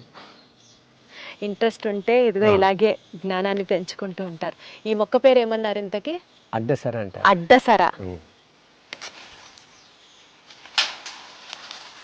ఇది నోట్లో పెట్టుకోండి, మీకు 4-5 కాంబినేషన్లు. ఈ మొక్క పేరేంటి సార్? ఇది ఆల్ స్పైస్. All spice. దాల్చిన చెక్క, లవంగాలు ఆ కాంబినేషన్లో 4 years అయింది బెడ్స్ వేసి. రేపు ఫిబ్రవరి వస్తే ఇది 4 సంవత్సరాలు పూర్తి. మళ్ళీ మెయింటెనెన్స్ లేదు. ఇక్కడ మీరు గమనిస్తే ఎక్కడ కలుపు లేదు. అవును, కలుపు లేదు, చూసారా? రెండోది, మనకి ఏ మొక్క పెట్టామో అదే ఉంది కదా. ఇప్పుడు మనకి మెయింటెనెన్స్ తక్కువ దీంట్లో. ఇక దీంట్లో అడవికి వెళ్ళి తెచ్చుకోవటమే అనమాట. అలాగే ఇప్పుడు గెలలు రెడీ అయినాయి అనుకోండి, గెలలు కోసుకోవటమే, ఇంకేం లేదు. ప్రతి సంవత్సరం దీంట్లో కలుపు తీయటం, లేకపోతే ట్రాక్టర్ పెట్టడం, దుక్కు దున్నించటం, అడుగు మందులు వేయటం, స్ప్రేలు చేయటం, ఏది గ్రామం దాటి ఏది ఎలక్కర్లా గ్రామంలోనే ఉండొచ్చు. అంటే అప్పుడు దీనివల్ల ఏంటంటే ప్రతి వాళ్ళు ఇలా చేశారనుకోండి, సిటీలో ఉన్న ఇన్ని లక్షల మంది గ్రామం డబ్బులు గ్రామంలోనే ఉంటాయి. ఇప్పుడు గ్రామం డబ్బులు 50 లక్షలు బయటికి వెళ్తున్నాయి. అప్పుడేముంది, అందరూ నాలాగే చేశారనుకోండి, సిటీలో ఉన్న వాళ్ళందరూ, ఐటీలో ఉన్నవాళ్ళు, వేరే వేరే సర్వీస్ సెక్టర్లో ఉన్న వాళ్ళందరూ ఈ వస్తువుల కోసం డబ్బులు పట్టుకుని గ్రామానికి వస్తారు. అప్పుడేమవుతాయి, నగరాల డబ్బులు గ్రామానికి వస్తాయి. తద్వారా గ్రామాలు డెవలప్ అవుతాయి, సస్టైన్ అవుతాయి. ఇప్పుడేముంది, గ్రామం డబ్బులు నగరాలకు వస్తున్నాయి, నగరం నుంచి విదేశాలకు వెళ్ళిపోతున్నాయి. అన్ని యూరియా, డిఏపి అన్నీ వాళ్ళే కదా కంపెనీలు, అలా వెళ్ళిపోతున్నాయి. అలా వెళ్ళకుండా మనకి తిరిగి రివర్స్ వస్తాయి అనమాట. అప్పుడు అంతే పాలేకర్ గారి నినాదం ఏంటంటే, గ్రామం డబ్బులు గ్రామంలో ఉంటాయి, నగరాల డబ్బులు గ్రామానికి వస్తాయి, విదేశీ డబ్బు స్వదేశానికి వస్తుంది. మనం అందరం ఇలా చేసామనుకోండి, విదేశీయులు కూడా వచ్చి భారతదేశంలో ఏమైనా కొనుక్కుంటారు. పూర్వం కొనుక్కున్నారు, చూసారా, బ్రిటిషర్స్ రాకముందు.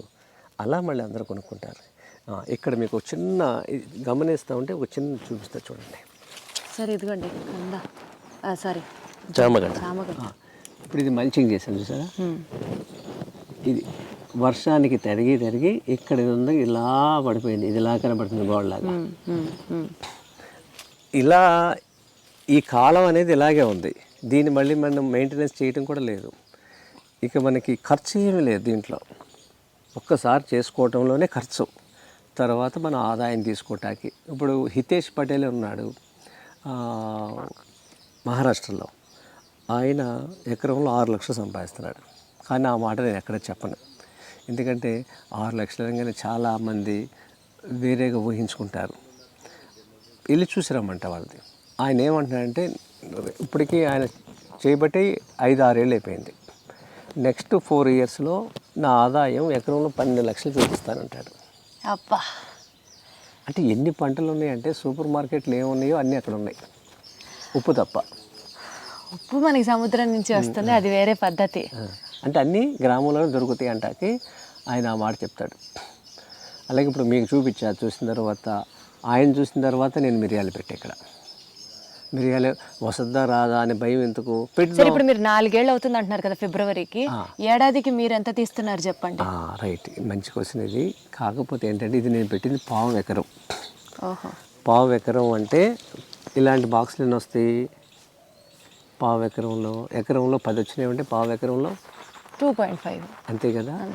అలా పెట్టింది దీంట్లో. 4 బాక్సులు పెట్టామనుకోండి పావు ఎకరం అవుతుంది. దీంట్లో నాకు లాస్ట్ ఇయర్ 30,000 రూపాయలు వచ్చింది.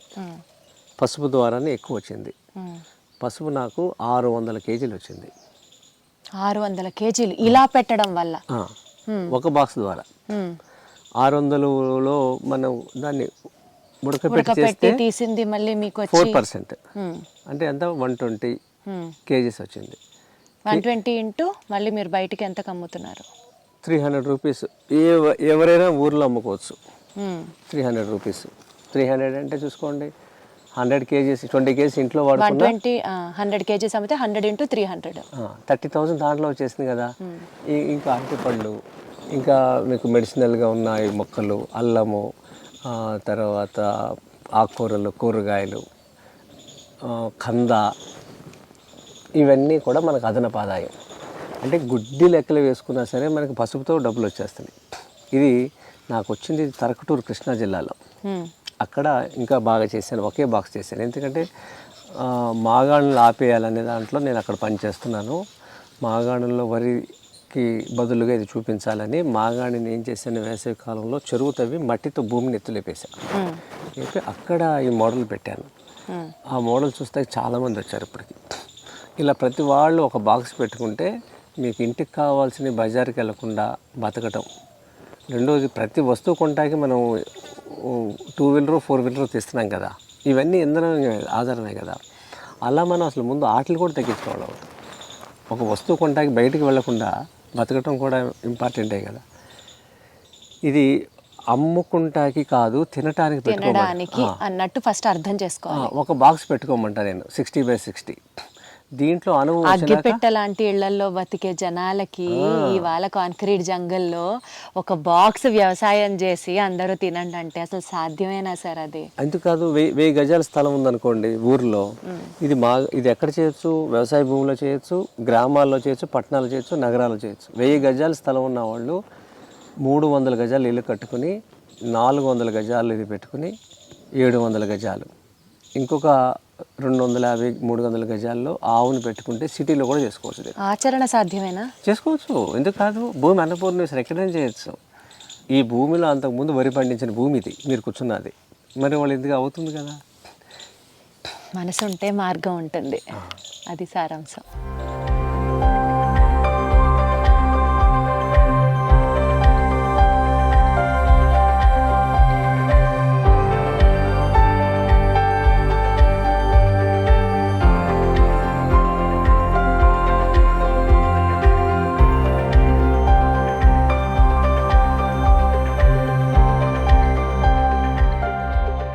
విజయరామ్ గారు, మీ ఫామ్ టూర్ చేసింది, చూసినది నాకేమనిపిస్తుందో తెలుసా?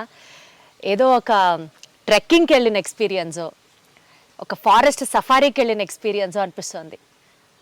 చక్కటి ప్రకృతి, మట్టి నేలలో మీతో పాటు ఆస్వాదించడం, పక్షుల్ని పలకరించడం, ఆ పక్షుల శబ్దాలతో అసలు టైం తెలియలేదు. 2 గంటలు నడిచేసాం మనం. మీ ఫామ్ టూర్ ఇంకా అవ్వలేదు కానీ అసలు నడిచినట్లు కూడా లేదు. ఒక న్యాచురల్ ఏసీలో కింద కూర్చొని ఇంత హాయిగా ఉందో, నా మనసు మీకు అర్థమవుతుందో లేదో నాకు తెలియట్లేదు కానీ బట్ నిజంగా అంత సంతోషంగా అనిపిస్తుంది నాకు. ఇది గోవు ఉన్న పరిసరాలు ఎవరిదైనా ఇలాగే ఉంటుందమ్మా. ఇది కొత్త ఏమి కాదు. గోవుతో నడయాడిన భూమి అంటే గోవుతో వ్యవసాయం చేసిన భూమి అన్ని జీవరాశులకి నిలయం. గోవు పాదాలు, నంది పాదాలతో ఈ భూమి ఎప్పుడైతే మనం వ్యవసాయంతో ఇలా శుద్ధి చేసామో, విష రసాయనాలతో 40 ఏళ్ళు పాడైపోయిన భూమి ఇది. అంతకుముందు యజమాని ఇక్కడే ఒక పెద్ద గుడిసుండేది, దాని నిండా యూరియా కట్టలు ఉండేవి. అలా 40 ఏళ్ళు మొత్తం విషజిమ్మారు ఈ భూమిని. 8 సంవత్సరాల్లో ఈ మార్పు. అంతకుముందు వానపాములు కనిపించేవి కాదు, తేనెటీగలు కనిపించేవి కాదు. మేము వస్తూ నెమళ్ళు కనిపించాయి, మాకు నెమళ్ళు వెల్కమ్ చెప్పాయి కదా. ఇవన్నీ ఏంటంటే రసాయనాలు జల్లనప్పుడు ఈ వాతావరణం బాగుంది అని మనం ఎలా స్పందిస్తున్నాము అంటే మనకి భావ ప్రకటన చేసే శక్తి ఇచ్చాడు భగవంతుడు. మనసులో ఉన్న ఆలోచనని వ్యక్తపరచగలుగుతున్నాం. కానీ వేరే జీవులు అలా చేయలేవు కదా. సంతోషాన్ని వ్యక్తపరుస్తాం అనేది ఏంటంటే ఇక్కడ నివాసం ఉంటాం. కానీ అండి ప్రాక్టికల్ టర్మ్స్లో మాట్లాడితే 25 సంవత్సరాలు మీరు మొత్తం వ్యవసాయం, అది కూడా ప్రకృతి వ్యవసాయం అనుకుంటూ సరే 15 సంవత్సరాలు అనుకున్నా సరే, సమాజంలో ఎంతమందిని మీరు ఇన్ఫ్లుయెన్స్ చేయగలిగారు? ఎంత సమాజం మారి ఎస్ ఆయన చెప్పేది కరెక్ట్, ఇది మనం కూడా ఫాలో అవ్వాలి, ఆ సాటిస్ఫాక్షన్ లెవెల్స్ మీకు ఎంతవరకు వచ్చాయంటే ఏం చెప్తారు? నా జీవితంలో పాలేకర్ గారు, రాజీవ్ దీక్షిత్ గారు పరిచయం అవ్వటం ఒక సంతృప్తి. రెండో సంతృప్తి ఏంటంటే తిరుమల స్వామివారికి నైవేద్యం 3.5 సంవత్సరాలు ఇచ్చాం. కొన్ని కారణాల వల్ల ప్రస్తుతానికి ఆపారు ప్రభుత్వాలు మారిన తర్వాత. దీంట్లో ధర్మం లేకపోతే, చేసే పనిలో ఆ నిష్ట లేకపోతే, ఒక స్వచ్ఛత లేకపోతే స్వామి స్వీకరించేవాడు కాదుగా కదా. అంటే ఎంతమంది చేసుంటే స్వామికి వెళ్ళినాయి అంటే ఒక్కొక్కళ్ళని తీసుకొచ్చి పూసు కూర్చున్నట్టు, పూల కూర్చున్నట్టు మాల ఎలా తయారు చేశామో, నా ఒక్కడి చేలో, నా ఒక్కడి పొలంలో స్వామికి తీర్చలేం కదా. వీళ్ళందరూ మారిన వాళ్ళే కదా. ఇంతమంది ప్రభావితం చేయగలిగే 3.5 సంవత్సరాలు నిరంతరం ఏ రోజు కూడా ఆటంకం లేకుండా స్వామివారికి 8 రకాల నైవేద్యాలతో జరిగింది. అంటే ఎంతమంది రైతులు మారారు లెక్కలేదు. అంటే ఆ రైతులందరూ కూడా మీలాగా ప్రకృతి వ్యవసాయం చేస్తూ పండించిన సరుకే స్వామికి పంపించారంటారు. 80% నా దగ్గర శిక్షణ పొందిన వాళ్ళంతా. అబ్బా, 80% చదివిన వాళ్ళు గురువు గారితో పాటు నాతో పాటు ఉన్న వాళ్ళే తప్ప 20%, 80% నా దగ్గర పొందిన వాళ్ళే. ఇది స్వామికి, ఆ కృష్ణ భగవానుడికి, ఆ ఈశ్వరుడికి ఈ అవకాశం ఇచ్చినందుకు, ఈ ఆలోచన ఇచ్చినందుకు ఎప్పుడు అదే దండం పెట్టుకుంటే. ఈ ఆలోచనలు లేకపోతే మీరు ఇవ్వకపోతే నేను ఎలా చేసేవాడిని కదా.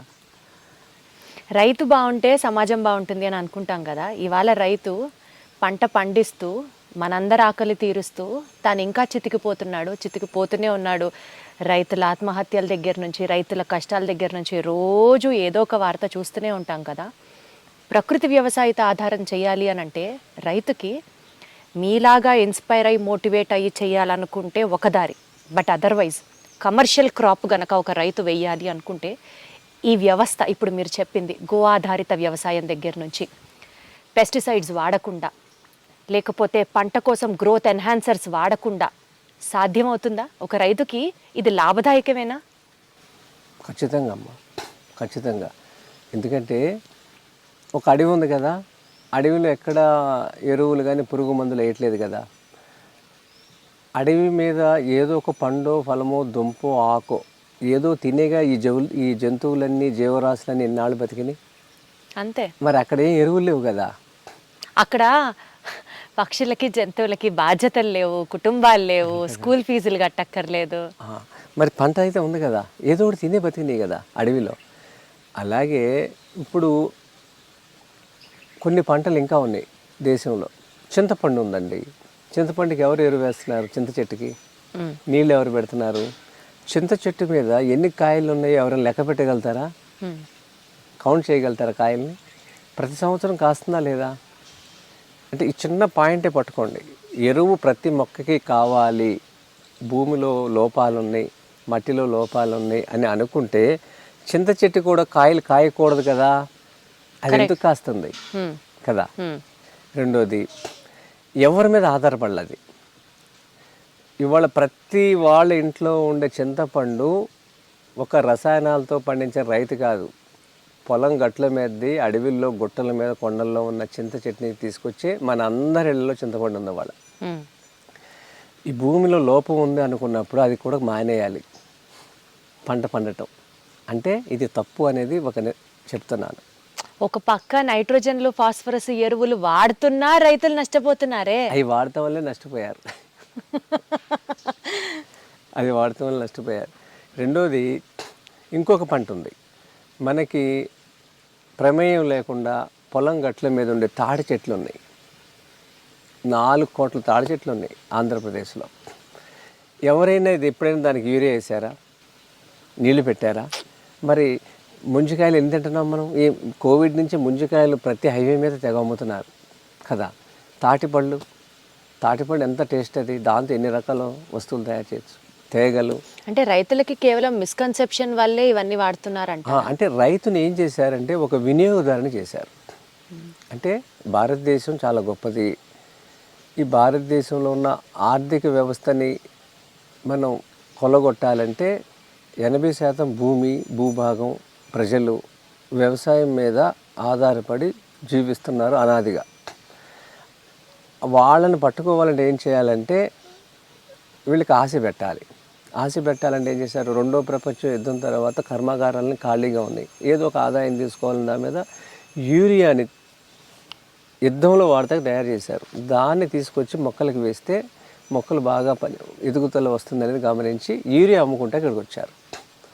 దానికి మేధో వర్గాన్ని తయారు చేసి మీకు హరిత విప్లవం అనే ఒక మాయని మన ముందు పెట్టి ఇది వేస్తే మీకు పంటలు బాగా వస్తాయి అన్నారు. మన పెద్దలు, మన పూర్వీకులు, మన తాతలు, వాళ్ళ తాతలు కాలంలో, మన తాతలు వాళ్ళ నాన్నగారి కాలంలో ఒప్పుకోలే, యూరియా వేయటం ఒప్పుకోలే. మా అందరికీ పంట పురుగు ఉంది, దెబ్బెరుగు ఉంది, వాటితోనే పంటలు పండించేవాళ్ళు. మళ్ళీ కొన్నాళ్ళకి వచ్చారు, వీళ్ళని ఎలా పట్టుకోవాలి, ఈ భారతదేశం యొక్క ఆర్థిక వ్యవస్థని మనం పట్టుకోవాలి అన్నప్పుడు విత్తనాన్ని తీసుకొచ్చారు, సంకరం చేశారు. 2 హైబ్రిడ్ విత్తనాలు సంకరం చేసి ఇంప్రూవ్డ్ ద్వారా హైబ్రిడ్ విత్తనాలు తయారు చేశారు. ఈ విత్తనంలో ఏం చేశారంటే ఫైబర్ని తీసేశారు. ఫైబర్ తీసేసినప్పుడు అంటే విత్తనం దాని పోషకాలతో పాటు ఫైబర్ని తయారు చేసుకోవాలంటే ఈల్డ్ ఎక్కువ రాదు. ఇవన్నీ క్యారీ చేశారు. ఫైబర్ని తీసేశారు, దాంట్లో మినరల్స్ తీసేశారు. ఇవన్నీ తీసేసరికి అది ఏమవుతుంది, జస్ట్ పంట వాల్యూమ్ ఒకటే కనిపిస్తుంది. అలా చేసి దాన్ని అమలైజ్డ్ అని, అమల్ ఎఫెక్ట్ అని, అమలైజ్డ్ అని, అలా అమలైజ్డ్ ఉన్న దాన్ని తీసేసి అమల్ ఎఫెక్ట్ని తయారు చేసేసరికి దీంట్లో పిండి పదార్థం ఒకటే ఉంటుంది. దీనివల్ల మనకి ఈల్డ్ ఎక్కువ వస్తుంది. ఈల్డ్ వచ్చినప్పుడు దీంట్లో ఫైబర్ మిస్ అయిపోయింది, విటమిన్స్, మినరల్స్ అన్నీ మిస్ అయిపోయింది. ఇక ఓన్లీ కార్బోహైడ్రేట్ ఉంది, పిండి పదార్థం. ఇది ఖచ్చితంగా ఈల్డ్ ఎక్కువ వస్తుంది. Got it sir. దీనివల్ల ఎప్పుడైతే మనకి 18, 20, 25 బస్తాలు మన ఈ దేశీ వాళ్ళ వంగడాల్లో వస్తుందో దాన్ని వాళ్ళు 30 నుంచి 40 తయారు చేశారు. రాను ఇలా పెంచి ఈ సంకర జాతి వల్ల ఏమవుతుందంటే మనకి ఆహారం భద్రత అని ఒక మాయ చెప్పారు.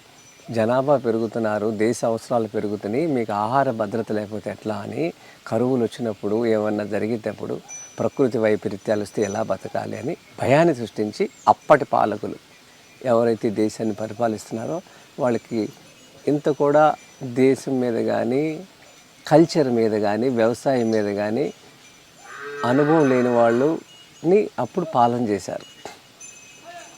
వాళ్ళు వారందరి స్ట్రాటజీస్ కి పాపం రైతు బలైపోయాడు ఇవాల్టి వరకు అన్నది చేయగానే ఇది ఇంప్లిమెంట్ చేసుకుంటా వచ్చేసరికి 60 ఏళ్ళు 70 ఏళ్ళు అయిపోయింది. ఈ క్రమంలో మనకి ఏమవుతుందంటే రైతు చితికిపోతున్నాడు, పర్యావరణం నాశనం అయిపోతుంది. పర్యావరణం, రైతు, తర్వాత ఇంకా ముఖ్యమైనదంటే మనకి అప్పటి వరకు సేద్యాలకి ఎద్దులుండేవి, నందులుండేవి. గడ్డి ఇంతంత ఎత్తుంది, మీరు చూసారు కదా, మా పిల్లె సామె ఎంత ఉంది, 7 అడుగులు ఉంది. ఆ గడ్డి ఒక పశువుకి 4 పనులకు వస్తే సరిపోయేది. దీంట్లో అన్ని రకాల మన శరీరానికి ఎలా న్యూట్రిషన్స్ ఉన్నాయో గడ్డిలో కూడా ఉన్నాయి. ఇప్పుడు వీళ్ళు షార్ట్ వెరైటీ చేశారు, ఎందుకంటే రసాయనాలు వేయటం వల్ల భూమి అంతా క్షీణించిపోయింది. ఈ టాల్ వెరైటీస్ అన్ని షార్ట్ వెరైటీ చేశారు, సంకరం చేసి. ఇప్పుడు అన్నీ ఎంతంత వచ్చేసినాయి కదా. ఇది చేసరికి మనకి ఊర్లో పశువులు తీసేశారు, ఎందుకంటే పశుగ్రాసం లేదు. అన్ని క్రషర్లు వచ్చేస్తాయి, ట్రాక్టర్లు వచ్చేస్తాయి, పశువులు లేవు. ఎద్దులతో సేద్యం చేసేవాళ్ళు టెక్నాలజీ ఉపయోగించి ట్రాక్టర్ తెచ్చుకున్నాం. ఇలా మనం ఏదైతే వ్యవసాయంలో మార్పులు చేసుకున్నామో క్రమేపీ మనకి నందులు, గోసంతతి తగ్గిపోయింది. ఈ క్రమంలో భూమి అంతా కూడా చట్టుబడిపోయింది. ప్రతిసారి భూమిని దున్ని ఈ 3 టన్నుల ట్రాక్టర్ బరువు దున్నటం వల్ల వానపాములు అరకొరగా ఉన్నాయని కూడా అది పోరస్, దాన్ని ఒక పైనుంచి కిందకి 16 అడుగుల్లో ఒక రంధ్రాన్ని ఏర్పాటు చేస్తుంది. అది వచ్చిపోయేదానికి డబ్ల్యూ ఆకారంలో ఉంటుంది. ఎప్పుడు భూమిలో డబ్ల్యూ ఆకారంలో తిరుగుతూ ఉంటుంది వానపాము. అప్పుడు ఏముందంటే ఈ ట్రాక్టర్ ఎప్పుడైతే దున్నేసిందో ఆ భూమి అంతా చట్టుబడిపోయింది, కాంక్రీట్ లాగా అయిపోయింది. అక్కడ మైక్రోబ్స్ లేవు, వానపాములు లేవు. 3 టన్నుల బరువును తొక్కేయటం వల్ల అవన్నీ చనిపోయినాయి. ఇక పంట రావట్లేదు. కృత్రిమంగా ఎరువులు వేస్తున్నారు, పంట రావట్లేదు. తెగుళ్ళను తట్టుకోవటానికి మైక్రో న్యూట్రిషన్ మొక్కకు అందిస్తాకి కల్చర్కి సంబంధించిన అక్కడ ఏది వానపాములు సూక్ష్మజీవులు మొక్క చచ్చిపోతుంది. రైతుకి ఆదాయం ఉండట్లేదు. మైక్రో న్యూట్రియన్స్ కూడా ఎరువు రూపంలో వచ్చేసాయి కదా, వచ్చేసేసినాయి. ఇవన్నీ జరగటం వల్ల ఇప్పుడు 1 గ్రామం నుంచి 50 లక్షల రూపాయలు విదేశాలకు వెళ్ళిపోతున్నాయి. ఈ రకంగా యూరియా, డిఏపి, కలుపు మందులు, పురుగు మందులు, ట్రాక్టర్లు, ఇవన్నీ ఇలా పొలం గట్టు మీద నుంచుని రైతు వ్యవసాయం చేస్తున్నాడు, హార్వెస్టర్తో కోయిస్తున్నాడు. ఇంటి దగ్గర పాడి లేదు, పశువులు లేవు, దాన్ని అంట పెడుతున్నారు. ఇట్లా భూమిని మనం ఒక యంత్రం మాదిరిగా తయారు చేసాం. మిషన్లు సార్ మీరు చెప్పేది నాకు అర్థమవుతుంది. ఇప్పుడు మెషిన్ అంటే ఏంటి సార్? ఒక మెషిన్ చేసే పని ఏంటి? మనిషి చేసే పనికి కాస్త అసిస్టెన్స్ ఇస్తూ, మనిషి శారీరక శ్రమని తగ్గిస్తూ, పనిని సులభం చేస్తూ, టైంని ఎఫెక్టివ్గా వాడుకుంటూ ఎక్కువ పనిని చేసే ఒక యంత్రం అని అనుకుంటే 100 కోట్ల జనాభా దాటుంది భారతదేశంలో. ఇంతమందికి మీరు అన్నట్లు రైతు నందులతో పొలం దున్నించడం దగ్గర నుంచి, లేకపోతే మాన్యువల్గా వెళ్ళి హార్వెస్ట్ చేసుకోవడం దాకా ఎరువులు వాడద్దు అంటున్నారు. సేంద్రియ ఎరువులు నేను చెప్తున్నా, యూరియాలు, డిహెచ్పిలు, ఫాస్ఫేట్లు ఇవేవి వాడకుండా అంతా న్యాచురల్గా మనిషే దిగాలి, మనిషే పని చేయాలి, ఆ పశుగ్రాసం తీసుకొచ్చి పశువులకి వేయాలి, గో ఆధారిత వ్యవసాయం చేయాలి అంటే ఫస్ట్ ఆఫ్ ఆల్ అంత టైం ఉందా సార్ మనిషికి? అంత చేయగలడా రైతు? ఇంత చేస్తే చేసినంత సంపాదించగలడంటారా? నిజంగా తెలుసుకోవాలని అడుగుతున్నాను నేను. లేదు, 100%. ఇది దృక్పథాలు మారినాయి, యాటిట్యూడ్స్ మారిపోయినాయి. ఇలా బతకాలి అని అనుకరణ చేస్తున్నాం చూసారా. ఇప్పుడు 120 కోట్ల జనాభా అన్నారు కదా, 80% భూమి వ్యవసాయం మీద ఆధారపడి ఉన్నాం కదా. నగరీకరణే అతిపెద్ద దరిద్రం దేశానికి.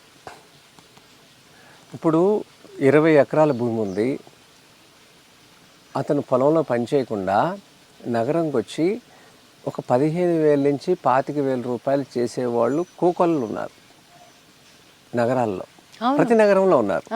అంటే ఇది ఇక్కడ జరిగింది. అదే పాలేక సిద్ధాంతాన్ని నమ్మి ఇలా ఆచరించుకుంటే 4 ఎకరాలు చేస్తే 4 3 12 లక్షల రూపాయలు సంవత్సరానికి, నెలకి 1,00,000 రూపాయలు ఏ ఐటీ వాళ్ళకి వస్తుంది కదా. సూర్యుడు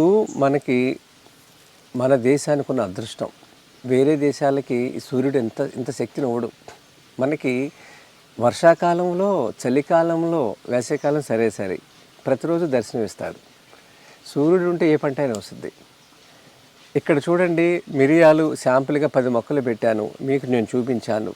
వచ్చినాయా రాలేదా? వచ్చినాయి, రుజువు చేయబడ్డాం కదా. భూమి అన్నపూర్ణేశ్వరి. పదే ఈ మాట గుర్తుపెట్టుకోండి.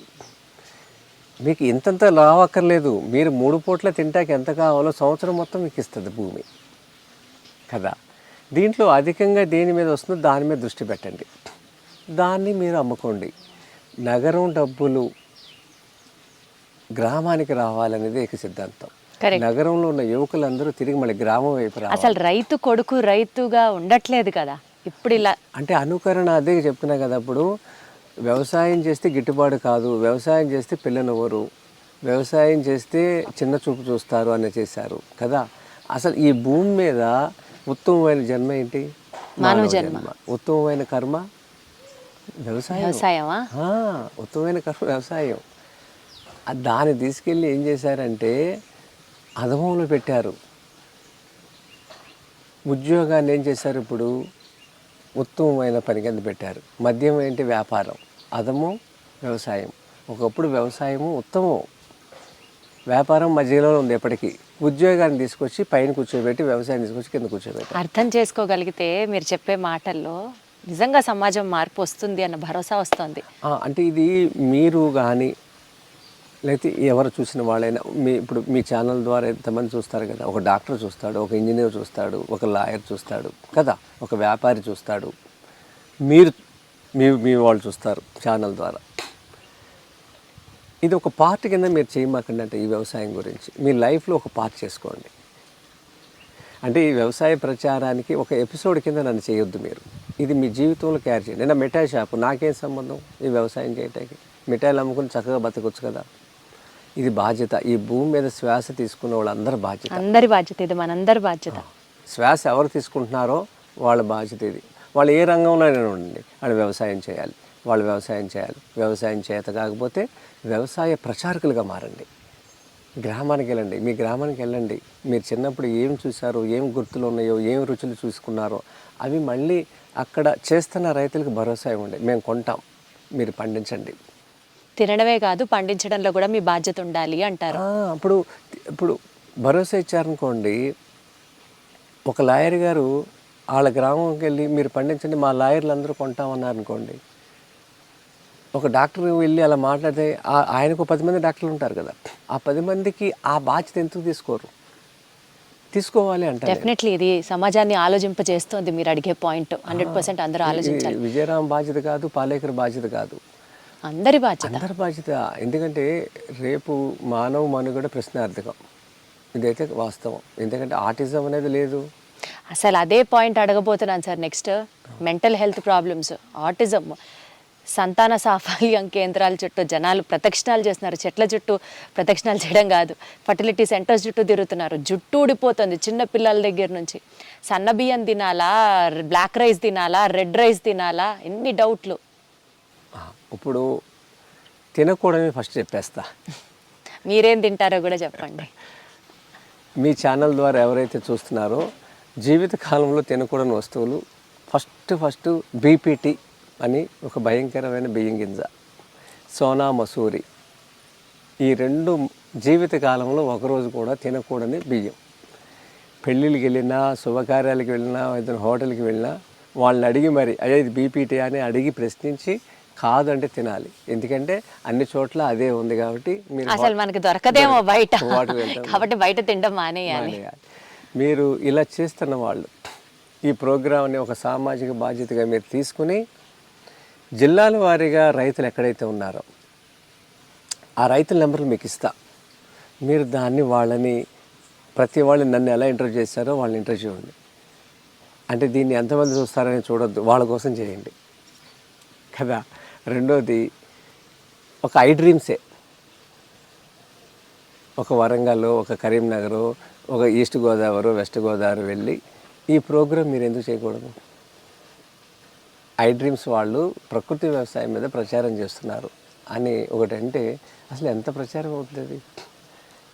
మీరు చేసే ప్రతి విషయం మీద వాళ్ళు ఆసక్తిగా చూస్తారు. ఎందుకంటే ఒక సామాజిక బాధ్యతను ఎత్తుకున్నారు. ఒక విజయరామ్కి ఎందుకు పట్టింది ఇది అంట, నేను అందరికీ పట్టాలి ఈ వ్యసనం. ఎందుకంటే ధర్మంలో ఉన్న వాళ్ళం మనం, హిందూ ధర్మంలో 100కి 18 మంది పిల్లలు లేరు. మీకు పద్మజ గారిని ఒక ఆవిడ ఉన్నారు, ఐవీఎఫ్లో ఎక్స్పర్ట్ ఆవిడ, మీకు తెలుసో లేదో. ఆవిడ సుభాష్ పాలేకర్ కృషి చేస్తారు యాదగిరి గుట్ట దగ్గర. నేను వెళ్ళా, వాళ్ళ ఇంటికి వెళ్ళా, వాళ్ళ పొలాన్ని తీసుకెళ్ళారు. ఆవిడ చాలా చక్కగా, వాళ్ళు దంపతులు ఇద్దరు ఈ వ్యవసాయం చేస్తున్నారు. మంచి ఆవులు పెట్టుకున్నారు, పెద్ద చెరువు తవ్వారు. నీళ్ళు లేవంటే చెరువు తవ్వుకున్నారు, చాలా పెద్ద చెరువు. ఆవిడ ఏం మాట చెప్పారంటే, పెళ్ళి అయిన తర్వాత 4 సంవత్సరాలు అయిన వాళ్ళు కూడా ఉన్నారంట, పిల్ల లేకుండా, ఒక్కరోజు కూడా కలవకుండా. ఇంత ఘోరమైన స్థితిలో ఉన్నారంటుంది ఆవిడ. డాక్టర్ దగ్గర నిజమే చెప్పాలి, అబద్ధం మాట్లాడకూడదు కదా, నిజం దాయకూడదు కదా. వాళ్ళు చెప్తుంటే ఆవిడ కళ్ళంట నీళ్ళు పెట్టుకుంది. ఆవిడ చెప్తుంటే నేను ఆశ్చర్యపోయా. 4 రోజులు నేను అదే ఆలోచించా, ఇంత మానసిక వికారాలతో, శారీరకమైన ఇబ్బందులతో ఉన్నారా అని. మరి రేపు ధర్మం నిలబడతాకేరి స్వాములందరూ ఎంతసేపు వాళ్ళ యొక్క సందేశాలు కానీ లేకపోతే ఆధ్యాత్మిక ప్రవచనాలతో పిల్లలకి చెప్తున్నారు సమాజానికి. ఇది అవసరమే, కానీ రేపు ధర్మం వెంటనే మనిషిని తయారు చేయరు కదా.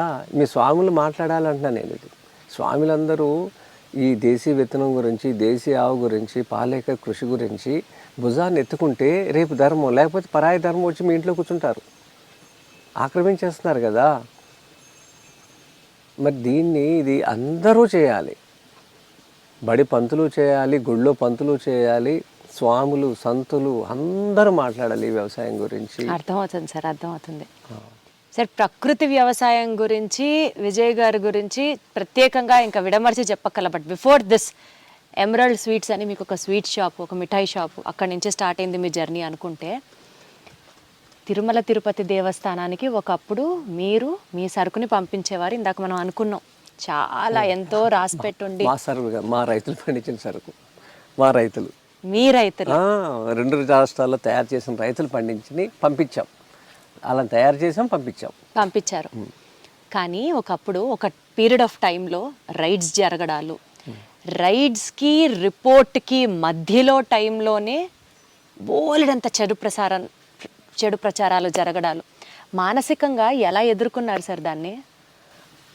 ఇది నిజంగా అమ్మా, నేను ఒక్కరోజు అసలు నేను బాధపడలా. ఎందుకంటే తప్పేం చేయలేదుగా.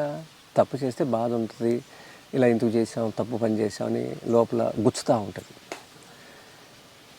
ఎలా పెట్టానో ఆ మొక్కని, ఎలా చేశానో నాకు తెలుసు కదా. చక్కగా నిద్రపోయా. మా అల్లుడే, మేనల్లుడు అల్లుడు నిద్రపోలా. 4 రోజులు ఇబ్బంది పడ్డాడు. మాయా ఆ ఛానల్లో వస్తుంది, ఈ ఛానల్లో వస్తుందని. అంటే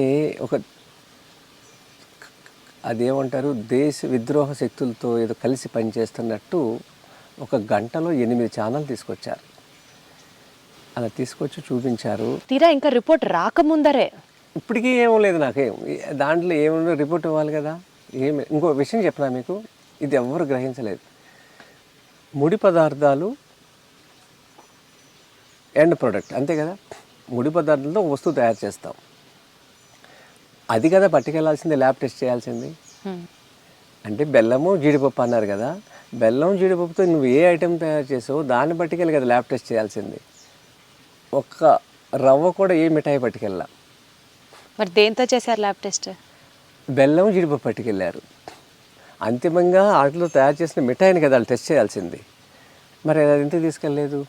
ఇది వాళ్ళకి ఎందుకు తట్టలేదు, ఎందుకు జరగలేదు నాకు అర్థం కావట్లేదు. ఈ రోజు కూడా ల్యాబ్ టెస్ట్ చేయాల్సింది అంతిమంగా దీంతో తయారు చేసిన మిఠాయి కదా.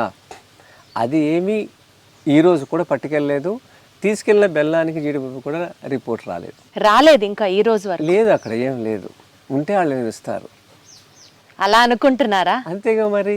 ఇప్పుడు ఒక మిఠాయి తయారు చేసి దీంట్లో కల్తీ చేశారు అంటాకి నిదర్శనం మిఠాయి పట్టుకెళ్ళి చూపించాలి. ఏ చిన్న రవ్వంత స్వీట్ కూడా పట్టుకెళ్ళలేదు వాళ్ళు. అక్కడ జీడిపప్పు బెల్లం ఉంటే అది పట్టుకెళ్ళారు. దాంతో చేస్తే దీంట్లో ఏం కలిపాడు అన్న దానికి ఇది కదా పట్టుకెళ్లాల్సింది. పాయింటా కదా? పాయింట్ 100%. అది చేయలే. ఇది సుధాకర్ యాదవ్ అనే అతను నా మీద సామాజిక కార్యక్రమాలు ఇందిరా పార్క్లో చేస్తున్నాను.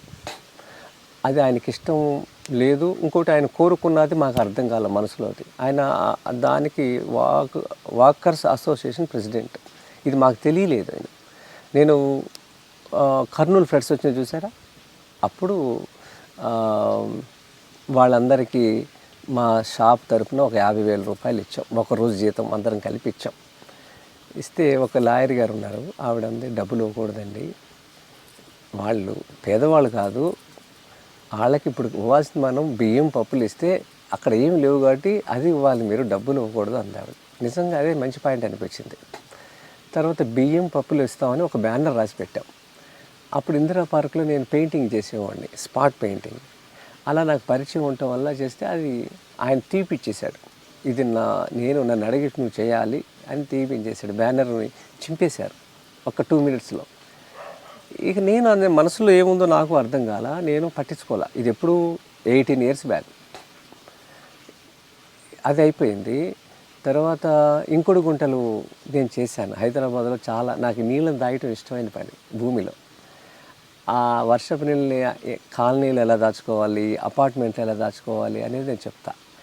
అది ఒక పెయింటింగ్ చేసేవాడు. మీరు ఇలా కూర్చున్నారా, మీ బొమ్మ నేను చేస్తా, స్పాట్ పెయింటింగ్. అలా నేచర్లో ఒక గులాబీని ఒక చెట్టుని చూసి బొమ్మ వేస్తా. అలా ఇందిరా పార్క్లో కూర్చొని పొద్దున్నే పెయింటింగ్ చేశా. అలా 20 రోజులు చేశా, 6 పెయింటింగ్ చేశా. చేస్తే ఆ పెయింటింగ్ 5,000 రూపాయలకి నేను అమ్మాను. అక్కడ మీకే నచ్చింది అనుకోండి, మీరు కొనుక్కోవచ్చు. ఆ డబ్బులు నేను ఇంటికి పట్టుకెళ్ళలేదు, మీ ఇంట్లో ఇంకోటి కూడా తయారు చేయించా. అట్లా మీ ఇంట్లో ఉంది అన్నారు అనుకోండి, మీరు ఎవరు సజెస్ట్ చేస్తే వాళ్ళకి చేయించా. ఇది ఆయన ఇందిరా పార్క్లో కూర్చొని చేస్తున్నప్పుడు నా చుట్టూ చాలామంది వచ్చేసేవాళ్ళు. అంటే ఆర్ట్ లవర్స్ ఉంటారు కదా, నేచర్ లవర్సు. ఇలా చేస్తుంటే నా ఇంకా చూస్తూ ఉంటారు, పలకరిస్తూ. అది ఆయన జీర్ణించుకోలేకపోయాడు. అప్పుడు ఇలాంటి సామాజిక కార్యక్రమాలు సంజయ్ జాజు ఉండేవారు. అక్కడ చేతి సంచులు, బట్టలు, బ్యాగుతో తయారు చేసినవి వెండర్స్ ఎవరైతే ఉంటారో చుట్టుపక్కల పళ్ళు కూరగాయలు అమ్ముతారు కదా, వాళ్ళకి ఒక్కొక్కరికి ఒక 50 బ్యాగులు ఇచ్చా. వాళ్ళు కూరగాయలు పళ్ళు పట్టుకెళ్తారు కదా, వాళ్ళకి ఆ బ్యాగ్ ఫ్రీగా ఇవ్వమని చెప్పాను కస్టమర్స్. కాకపోతే ఇచ్చేటప్పుడు భూమి మీద ఓత్ తీసుకోమన్నాను. నేను రేపటి నుంచి పాలిథిన్ వాడను, బట్ట సంచితో నేను బజారుకు వస్తాను, బయటకు వస్తాను అని ప్రమాణం చేయించాను. అలా చేసిన వాళ్ళకి ఫ్రీగా ఇస్తాను. ఇవన్నీ ఆయన చూసుకున్నాడు. ఇది ఏదో చేస్తున్నాడు, తర్వాత ఈయన ప్రెసిడెంట్ అవుతాడు ఇక్కడ అని ఏదో ఊహించుకున్నాడు. సో ఆ రైడ్స్ అవన్నీ కుట్రపూరితంగా మీ మీద కక్ష కట్టి జరిగినవే అంటారు. మరి ఆయన వచ్చి చెప్పుకున్నాడు, సుధాకర్ యాదవే వచ్చి చెప్పుకున్నాడు. మాకు తెలియలేదు ఆ విషయం. నేను ఫస్ట్ ఇంటర్వ్యూలో కూడా ఆయనని మేము ఊహించలా. ఆయన మళ్ళీ ఒక 20 days వచ్చినాక షాపుకి జనం ఎందుకు తగ్గట్లేదు, నేను ఎంత చేసినా అవ్వట్లేదు. నా షాపు రైడ్ చేసినప్పుడు ఏం జరిగిందో తర్వాత కూడా అదే సేల్స్. సరే, సేల్స్ అన్నారు కాబట్టి మిమ్మల్ని ఇంకొక పాయింట్ అడగాలి. ఇన్ని ఎకరాల్లో వ్యవసాయం చేస్తున్నారు, స్వీట్స్ చేస్తున్నారు, స్వీట్స్ అమ్ముతున్నారు, సరే అది జరుగుతోంది. అక్కడే ఈ ఆర్గానిక్ ప్రోడక్ట్స్, ప్రకృతి ఆధారిత ప్రోడక్ట్స్ని మీరు సేల్ కూడా చేస్తున్నారు అవును జనాలకి. ఆయన చాలా కమర్షియల్, వాటి ధరలు చాలా ఎక్కువ. మామూలుగా మనం 1 kg బియ్యం కొంటే ఎంతకొస్తుంది, అక్కడ బియ్యం చూడండి రేటు. అలా 1 కాదు 2 కాదు, పప్పుల దగ్గర నుంచి నూనెల దగ్గర నుంచి అన్నీ మీరు ఏదైతే మీ రైతుల దగ్గర నుంచి తెప్పించినవు గాక అందులో ఉండొచ్చు గాక, ఎమరాల్డ్ స్వీట్స్లో పచారీ సరుకులు చాలా ధర ఎక్కువ, క్వాలిటీ పేరుతో జనాల దగ్గర నుంచి బాగా సంపాదిస్తున్నారు అన్న మాటకి మీరేం చెప్తారు? నేను ఎక్కడెక్కడ తీసుకొస్తున్నానో మీకు వాళ్ళ నెంబర్లు ఇస్తా. మొత్తం మీరు మీ దాంట్లో కింద వేసేసేయండి. మీరు ఓపుకుంటే మీ ఛానల్ ఎంట్రీలో కింద ఇచ్చేసేయండి. పప్పులు ఎవరు, నూనె ఎవరు, పాలు ఎవరు, వాళ్ళకి ఏ ధర పే చేస్తున్నానో నేరుగా ఎవరైతే కామెంట్స్ చేశారో వాళ్ళ ఫోన్ నెంబర్లు కూడా ఇచ్చేస్తాను. అసలు విజయరామ్ మీకు ఎంత పే చేస్తున్నాడు, అసలు విజయరామ్ దగ్గర మీకు ఎంత వస్తుంది ఆదాయం అని అడగమని నేరుగా. అమ్మా నేను చెప్తున్నాను, నా దగ్గరికి వచ్చే దాంట్లో 80 to 90% నేరుగా ఫార్మర్కి వెళ్తాయి ప్రతి వస్తువులో. అంటే అల్టిమేట్గా చేసేది వ్యాపారమే కదా, అది నేను అడుగుతున్నా. అయితే ఇంత మార్జిను ఒక మీడియేటర్గా ఉన్న వాళ్ళు ఇంతవరకు ఫార్మర్కి. రెండోది 90% నేను ఇప్పుడు పాలు ఉన్నాయి చూసారా, నేను 120కి అమ్ముతా. 90 to 95 రూపీస్ పర్ లీటర్ నేను కొంటున్నాను ఫార్మర్ దగ్గర. 90 నుంచి 95 రూపాయలు బల్క్లో. అంటే 400 లీటర్లు పాలు పోస్తే 90 నుంచి 95 రూపాయలు ఈ మధ్యలో ఉంటుంది. నాకు అలా 15 గోశాలు ఉన్నాయి. వాళ్ళ ఆర్థిక పరిస్థితిని బట్టి నేను ఆ రేట్ ఫిక్స్ చేశాను. అంటే ఇంత బల్క్లో మీకు గవర్నమెంట్ దగ్గర మీరు పాలు కేంద్రాల్లో పోస్తా చూసారా, ఆవు పాలకి 38 నుంచి 40 రూపీస్ ఇస్తారు. నేను అక్కడ దానికి డబల్ కన్నా ఎక్కువ ఇస్తున్నా. ఈ డబ్బులు ఎక్కడికి వెళ్తాయి? ప్రతిరోజు అక్షరాల 1,00,000 రూపాయలు నేను పాలు మన దేశీయ ఆవులు పెట్టుకున్న రైతులకు నేను ఇస్తున్నా. అంటే మీకు దేశీయ రైతుల్ని ప్రోత్సహించడం అనే ఒక ఉద్దేశంతో జనాల మీద నుంచి ఎక్కువ రేట్లు వేస్తే ఊరుకోరు కదా. రైట్, మంచి మాట. ఈ భూమి మీద గోసంతతి పెరగాలి. గోసంతతి పెరగాలి అంటే దూడ బాగుండాలి. గోవుకి 4 రొమ్ములు ఉంటాయి. 2 రొమ్ములు దూడ తీసుకోవాలి, 2 రొమ్ములు మనిషి తీసుకోవాలి. ఇలా చేసినప్పుడు వైబుల్ అవటానికి నేను తయారు చేసుకున్న డిజైన్ ఇది. Got it sir. ఇలా చేస్తేనే రేపు గోసంతతి పెరుగుద్ది. మనం 4 రొమ్ముల మీద చేయి పెట్టామనుకోండి, అది రేపు తల్లి అవటానికి శక్తి ఉండదు. నేను నా పాలు ఎవరైతే దగ్గర నుంచి వస్తున్నాయో వాళ్ళ దగ్గరికి వెళ్ళి దూడలు చూడండి అంటా. నేను రహస్యాన్ని చెప్పేస్తా, దీంట్లో ఏం దాచేది లేదు. అందరూ ఆవులు చూస్తారు, ఎవరు దూడలు చూడరు. దూడకి పాలు దొరక్కపోవచ్చు కూడా బయట కదా. అలా చూసినప్పుడు వీక్గా ఉందనుకోండి దూడ, మాకు గోవుల నుంచి పాలు వస్తున్నాయి కదా, 15 గోశాల నుంచి వస్తాయి. వాళ్ళ దగ్గరికి వెళ్ళి వీక్గా దూడ ఉందంటే యజమాని తప్పు పని చేస్తున్నాడని అర్థం. నా దూడలు చూడండి ఎలా ఉన్నాయో. ఇంకేం మాటలు అక్కర్లేదు, ఏ ల్యాబ్ టెస్ట్ అక్కర్లేదు. దూడలను బట్టి యజమాని కనుక్కోవచ్చు. కాబట్టి మీరు 2 రొమ్ముల నుంచే పాలు తీస్తారు కాబట్టి ఖరీదు ఎక్కువ. అలాగే అన్నీ కూడా గో సంతతి పెరగాలి. రేపు ఈ భూమి మీద గోవులు నడయాడాలి, మనిషి లేకపోయినా గోవు ఉండాలి. అందుకని గోవుల సంఖ్య పెంచాలి. ఇది కృష్ణ భగవానుడు అప్పచెప్పిన పని నాకు. Got it sir. ప్రకృతి ఆధారిత వ్యవసాయ విధానాలు నేర్పిస్తున్నారు, ప్రకృతి ఆధారిత జీవన విధానాన్ని నేర్పిస్తున్నారు, స్వీట్స్ చేస్తున్నారు. దీంతో పాటు ఈ మధ్య మీరు భోజనాలు కూడా ఏదో జనాలకి పెడుతున్నారు, అది కూడా అంతా ఫుల్ నేచర్ ఫుడ్ అని వింటున్నాం సార్. దాని గురించి చెప్పండి. అట్లా ఊరికనే పెడుతున్నారా రోజు మొత్తంలో? లేదు, ఊరికే పెట్టట్లేదు. దాని ఖర్చు తీసుకుంటున్నాను, కానీ నెలకి నాకు 1,00,000 రూపాయలు చేతికి పడుతున్నాయి ప్రస్తుతానికి. ఎందుకంటే మీరు విన్నారా, ఎక్కడో విన్నాను, ఒక టీ 1000 రూపాయలు అంట. విన్నారా? ఏదో స్టార్ హోటల్లో అయి ఉంటుంది సార్, ఒక టీ 1000 రూపాయలు. లేదు, ఉంది, ఒకటి కూడా ఉంది. అలా 1000 రూపాయలు టీ అని, కానీ నేను 160 రూపాయలకు భోజనం పెడుతున్నా. భోజనంలో 4 రకాల బియ్యాలు పెడుతున్నాను. మీకు ఇప్పుడు తినిపిస్తా. ఇప్పుడు భోజనంలో ఆ 4 రకాలు ఒక్కొక్క దానికి ఒకటి.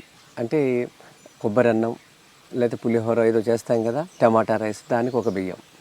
అలాగే రెగ్యులర్ రైస్ తింటాకి, కూర పచ్చళ్ళు తింటాకి ఒకటి, పెరుగు ఒకటి, పరమాన్నానికి ఒకటి. ప్రతిరోజు 4 రకాల రైస్లు పెడతా. దాని ఉపయోగాలు ఏంటి అని బోర్డు మీద రాస్తాం. ఈ బియ్యం దీంతో చేసామనేది, దాని పేరు, దానికి ఉన్న చరిత్ర, ఆ బియ్యంకై అలా రాస్తాం. ప్రతిరోజు రాస్తాం. ఒక బోర్డు ఉంటుంది అక్కడ. ఏ హోటల్లో ఉంటుంది ఆ బోర్డు? ఉండదు కదా. తర్వాత ఇది ఫాస్ట్ ఫుడ్ కాదు, స్లో ఫుడ్ అని చెప్తాం. చాలా స్లోగా నమలాలి, ప్రతి ముద్ద 30 సార్లు నమలాలని చెప్తాం. అలా ఎవరైతే తింటున్నారో, ఎవరైతే ఆచరిస్తున్నారో వాళ్ళకి హెల్త్ అనేది చాలా అంటే చాలా కవర్ అయిపోయింది. మీరు అక్కడ ఒక గంట కూర్చుంటే వాళ్ళకి జరిగిన గతంలో అనుభవాలు ఇప్పుడు ఎలా ఉందనేది కూడా చెప్పి వెళ్తారు. ఒక పుస్తకం రాయొచ్చు, అన్ని ఎక్స్పీరియన్స్లు ఉన్నాయి ఇక్కడ. ఇది ఎందుకు పెడుతున్నామంటే, ఒకటి పెట్టేటప్పుడు ఆలోచన, సివిల్స్ వాళ్ళు మా దగ్గర చెప్పాను కదా 3,000 మంది ఉన్నారు. అశోక్ నగర్ ఏరియాలో 3,000 మంది స్టూడెంట్స్ ఉన్నారు. వాళ్ళలో ఒకళ్ళు వచ్చి నన్ను అడిగారు భోజనం. ఒక 7 years బ్యాక్ నోయిడా నుంచి ఒక పిల్లాడు, కడప నుంచి ఒక పిల్లాడు, వీళ్ళిద్దరు ఫ్రెండ్స్. అన్నం చూస్తుంటే సూసైడ్ చేసుకోవాలనిపిస్తుంది అన్నాడు పిల్లాడు. మీ మిఠాయిలు బాగుంటాయి, మీరు భోజనం పెట్టకూడదా అన్నాడు. మిఠాయి షాప్కి వచ్చి భోజనం అడుగుతున్నాడు ఏంటి అనుకుందాం. సరే, ఇక లేవయ్యా, మాకు ఆలోచన లేదని. నాకు చదువు అంటే ఇష్టం, నేను కలెక్టర్ అయ్యి మా ఇంటికి వెళ్ళాలి, మా అమ్మకి చెప్పొచ్చాను. కానీ చచ్చిపోదాం అనిపిస్తుంది, మేము తిన్న భోజనం మేకుల్లా గుచ్చుకుంటుంది లోపల అన్నాడు. పాపం అంత ఎసిడిక్ ఫుడ్, కెమికల్ ఫుడ్, సున్నం కలుపుతారంటారు. మళ్ళీ సున్నం కలపపోయినా ఇప్పుడున్న దాంట్లో అన్ని రకాల అల్యూమినియంలో వండితే కూడా ప్రమాదం. ఇలా అంటే ఇక నాకు ఆర్సి రెడ్డి గారి పరిచయం. ఆయన దగ్గరికి వెళ్ళి అడిగాను ఎప్పుడో 7 ఏళ్ళ క్రితం. ఆయన అన్నారు, ఐడియా బాగుంది కానీ నాకు చోట్లేదు అన్నారు. ఇక మళ్ళీ నాకు కోవిడ్ ముందు 2 అమ్మాయిలు వచ్చి అడిగారు భోజనం పెడతారని. వాళ్ళిద్దరు హైదరాబాద్ వాళ్ళే, కానీ ఇంట్లో ఉండరు, రూమ్ తీసుకుని ఇక్కడ ఉంటారు. ఎందుకు ఉన్నారు ఇక్కడని అడిగాను అమ్మాయిల్ని. మేము ఇంట్లో చదువుకుంటుంటే మా అమ్మ నాన్న ఫ్రెండ్స్ వస్తారు కదా, మాట్లాడమాకండి, మా అమ్మాయి చదువుకుంటుంది అని వాళ్ళు స్లోగా మాట్లాడుతుంటే మాకు ఇబ్బందిగా ఉంది. మా అమ్మ నాన్నకు స్వేచ్ఛ లేకుండా మేము ఉండిపోయామని చెప్పి వాళ్ళిద్దరు బయటకు వచ్చారు. వచ్చి అప్పుడు మమ్మల్ని అడిగారు, కొంచెం కూర పెడతారా, కొంచెం అన్నం పెడతారా అని అడుగుతుంటే, ఎందుకు అడుగుతున్నారు నన్ను అని ఆలోచన చేసి అప్పుడు ఇది స్టార్ట్ చేశాం. చేస్తే ఇప్పటికీ ఒక 10 మంది వస్తారు సివిల్స్ వాళ్ళు తింటారు. ఆ 10 మంది మంచి కలెక్టర్లు అయితే రేపు వ్యవసాయాన్ని ముందు తీసుకెళ్తారని ఆశ. అది కూడా వ్యవసాయానికి సంబంధించిందే మీ కోరికలు కూడా. కానీ మీ దగ్గరకు వచ్చి మీ స్వీట్స్ బాగున్నాయి, భోజనం పెడతారా అన్నప్పుడు అసలు ఎమరాల్డ్ స్వీట్స్ బ్రాండ్ వాల్యూ ఎంత ఉందంటే, మా 2 తెలుగు రాష్ట్రాల్లో మాకు ఫ్రాంచైజీలు ఇస్తారా అంటూ ముందుకు వస్తున్నా కూడా మీరు అసలు ఎవరికి ఇవ్వట్లేదేంటి సార్? అంటే వ్యాపారం విస్తరణ చేసుకోవాలని ఎవరికి ఉండదా? ఉంటుంది కదా. అది మా అన్నదమ్ములకి లేదు, నాకు లేదండి. మా అన్నదమ్ములకు కూడా లేదు. ఎందుకంటే ఆవు వచ్చిన కాడి నుంచి ఏమీ ఆలోచన లేవు.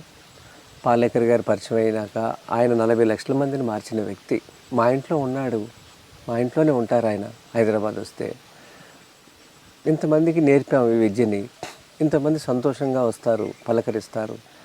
ఇప్పుడు వ్యాపారాన్ని పెంచుకుంటే ఏం జరుగుద్దంటే ఒక 60 మంది రెడీగా ఉన్నారు ఫ్రాంచైజీ కోసం. లిస్ట్ ఉంది నా దగ్గర. ఒక 50 లక్షలు అడుగుతాను నేను ఒక షాప్ ఇవ్వాలంటే. ఎన్ని డబ్బులు వస్తాయి కదా? ఒక ఔటర్ రింగ్ రోడ్ దగ్గర ఒక 4 acres తీసుకుని పెద్ద వర్క్షాప్ పెట్టి ప్రతి షాప్కి 2 వెహికల్స్ పెట్టామనుకోండి, మేము అందరం అన్నదమ్ములు కూర్చుని డబ్బులు సంపాదించవచ్చు. నాకు ఎంత ఎక్స్పీరియన్స్ అంటే నిన్న ఐటెం చూసి దాంట్లో ఏం తక్కువైందని చెప్పేస్తాం నేను మా అన్నయ్య. తినక్కర్లా, ఎవరికైనా వస్తుంది ఎక్స్పీరియన్స్. నిన్న జును చేసాం ఇక్కడ. నిన్న ఒక ఆవిడ వచ్చింది, మీలాగా తెలిసిన ఆవిడ. ఇంత వేసాడు బెల్లం. దాంట్లో స్వీట్ లేదని చెప్పా. ఆవిడ ఆశ్చర్యపోయింది. ఎలా అంటే దానికి రంగు వస్తుంది, బెల్లం వేస్తే ఒక రంగు ఉంటుంది, దాన్ని బట్టి చెప్పేయచ్చు. దీని పెద్ద అట్లా చెప్పవచ్చు. ఈ కాకపోతే ఏంటంటే మిఠాయిలు మన ఫ్రాంచైజీలు ఇచ్చాం, 60 మందికి ఇచ్చాం. వాళ్ళ కుటుంబాలు మన కుటుంబాలు డబ్బుల విధంగా అయితే వస్తాయి. కానీ అదే సమయాన్ని నేను రైతులకి ఇస్తే ఎన్ని లక్షల మంది ఆరోగ్యాలు బాగుపడతాయి కదా. ఈ భూమి మీద మన ప్రయాణం ఎన్ని రోజులు కదా. ఇది అర్థమైంది. బతుకుటాకే పెట్టుకున్నాం, ఇంకా ఫ్రాంచైజీలకు వెళ్ళలేదు. బందర్లో పెట్టాం 3-4 ఏళ్ళ క్రితం. అక్కడ వ్యవసాయం చేస్తున్నాం. దాని ఖర్చుల కోసం నాకు 3 లక్షల రూపాయలు అవుద్ది అక్కడ ఖర్చు. ఆవులకి, దానాలకి, పని వాళ్ళకి. యజమాని లేకుండా వ్యవస్థ నడపటం అనేది చూడండి. నెలకు ఒక్కసారి మా వాళ్ళు ఎవరైనా వెళ్తాం. మేము లేకుండానే అక్కడ నడిపిస్తారు. వచ్చిన వాళ్ళందరికీ వ్యవసాయం గురించి చెప్తారు. అలా ట్రైనింగ్ ఇచ్చి మనుషులు తయారు చేశారు. నా డబ్బులు, సంపాదించిన డబ్బులు చాలామందికి ఇలా అమ్ముతున్నారు అన్నారు కదా. మరి అమ్మిన వాళ్ళందరూ నాలాగా వ్యాపారం చేసేవాళ్ళు సిటీలో 4-5 పెద్ద మిఠాయి షాపులు ఉన్నాయి. మరి వాళ్ళందరూ వ్యవసాయం ప్రచారం చేస్తున్నారా? ఆవులు పెంచుతున్నారా? శిక్షణ ఇస్తున్నారా? చెప్పండి. మరి నా డబ్బులు ధర్మానికి వెళ్తున్నాయా లేవా? 100% వెళ్తున్నాయి కదా. అసలు మీ ఫ్యూచర్ గోల్ ఏంటి గురువు గారు? అసలు ఏం చేయాలనుకుంటున్నారు? హాస్పిటల్ ఖాళీ అవ్వాలి. తాత ఉన్నప్పుడు హాస్పిటల్ లేవు, మధ్యలో వచ్చినాయి హరిత విప్లవం, మధ్యలో వచ్చినాయి రోగాలు, మధ్యలో వచ్చినాయి హాస్పిటల్స్. ఈ భూమి పుట్టినప్పుడు, జనం పుట్టినప్పుడు ఏమీ లేవు కదా. వీటిని మధ్యలోనే తుంచేయాలి. ఇదే నా గోల్. దీనికి భూతాపం పెంచకుండా మనం ఆర్థికంగా, సామాజికంగా, ఆరోగ్యపరంగా యువకుల్ని గ్రామాల్లో తీసుకురావాలి. వాళ్ళకి పెళ్ళిళ్ళు కాని వాళ్ళు గ్రామాల్లో ఒక వర్గం వాళ్ళు చాలామంది ఉన్నారు. పెళ్ళిళ్ళు కాకుండా వ్యవసాయాలు ఉంటే పెళ్ళిన ఒకట్ల, ఆవులు పెంచుతుంటే పెళ్ళిన ఒకట్ల. మళ్ళీ వాళ్ళకి సామాజికంగా ఒక గౌరవం తీసుకురావాలి. దీనికి పాలేకర్ గారి దాంట్లో మంచి ఆవిష్కరణ ఇది. 3 లక్షల రూపాయల ఆదాయం 1 ఎకరంలో. ఇది చేసి చూపించడానికి నా పొలాన్ని ఒక రీసెర్చ్ సెంటర్గా చేశారు కృష్ణా జిల్లాలో. అది చంద్రబాబు నాయుడు గారిని తీసుకురావాలి 2027 కల్లా.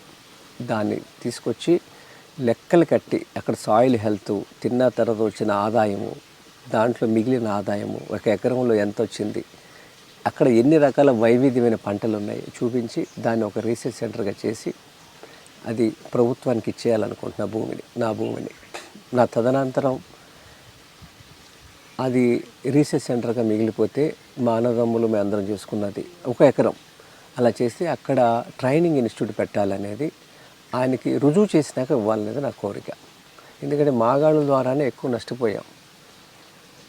మాగాణుల ద్వారా, మాగాణులు అవి అన్నపూర్ణ అంటారు కదా, ఆంధ్రప్రదేశ్ అన్నపూర్ణ. ఇది పచ్చి అబద్ధం. మరి ఒకటైనా మన ప్లేట్లో ఉంది చెప్పండి. అన్ని ఎందుకు అలా మాట్లాడారు? అన్ని పంటలు ఉండాలి. బహువార్షిక పంటలు ఈ భూమిని కాపాడేది. ఇది బహువార్షిక పంటలు. ఇలా మోడల్. దీన్ని మనం రీసెర్చ్ సెంటర్ చేసి చూపించాలి. జరిగిపోయింది చాలా అపారమైన నష్టం అమ్మ. దీన్ని సరిదిద్దాలి.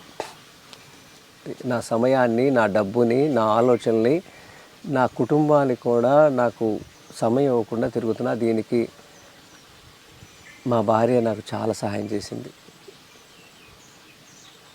మరి ఇన్ని రోజులు తిరుగుతున్నా కదా, ఏమి ఒక్క మాట అనకుండా ఇంట్లో ఒక్కతే పడుకుంటుంది. నిన్న మీకోసం నేను ఇంట్లో ఒక్కనే వదిలిపెట్టి ఇక్కడ రాలేదు, ఎందుకంటే నాకు ఇక్కడికి వస్తే ఎవరు నాతో మాట్లాడలేరు అంటది. ఇక ఆవిడని వదిలిపెట్టి నేను వచ్చా. ఎన్నోసార్లు వచ్చా, ఇలాంటి మీ ఇంటర్వ్యూలో వచ్చినప్పుడల్లా నేను జిల్లాలు తిరుగుతాను, బయట సెమినార్కి వెళ్తాను. మరి ఆవిడ సహకరించకపోతే నేను జరిగేది అది.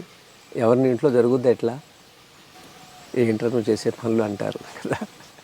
మిమ్మల్ని చూసి మోటివేట్ అయ్యే యంగ్స్టర్స్కి, యంగ్ జనరేషన్ రైతులకి ఎస్పెషలీ ఒక ట్రైనింగ్ కానీ ఒక వర్క్షాప్ లాగా కానీ ఏమైనా ఆర్గనైజ్ చేయడం, వాళ్ళకి మీరు ఇన్పుట్స్ ఇవ్వడం, అలాంటిది ఏదైనా ఒకటి మీరు చేస్తే బాగుంటుందేమో అనిపిస్తుంది సార్. ఇప్పటి వరకు ఒక 6 చేశానమ్మా. దాంట్లో 500 మంది రైతుల నుంచి 2000 మంది రైతులు వరకు ఉన్నారు. అంటే కొంచెం లార్జర్ స్ట్రెచ్లో వారం 10 రోజులు చేశాము. ఇప్పుడు చేసేది ఫిబ్రవరి 15వ తేదీ నుంచి ఒక 10 రోజుల పాటు శ్రీరామచంద్ర మిషన్ కాన్హా, మీకు భాగ్యనగరం నుంచి మన బెంగళూరు వెళుతుంటే 40 కిలోమీటర్ల దూరంలో ఉండేది. అవును, కన్హా శాంతివనం, అద్భుతమైన ప్రపంచం అది. Heartfulness meditation centre. అక్కడ 10 రోజుల పాటు ఈ కార్యక్రమాన్ని చేయబోతున్నాం. ఓ వావ్. 45 కిలోమీటర్లు ఇక్కడికి. అక్కడ అన్ని రాష్ట్రాల్లో, అన్ని జిల్లాల్లో, ముఖ్యంగా మన సౌత్ ఇండియాలో వేరే రాష్ట్రాల్లో వాళ్ళు కూడా పిలుపునిచ్చాము.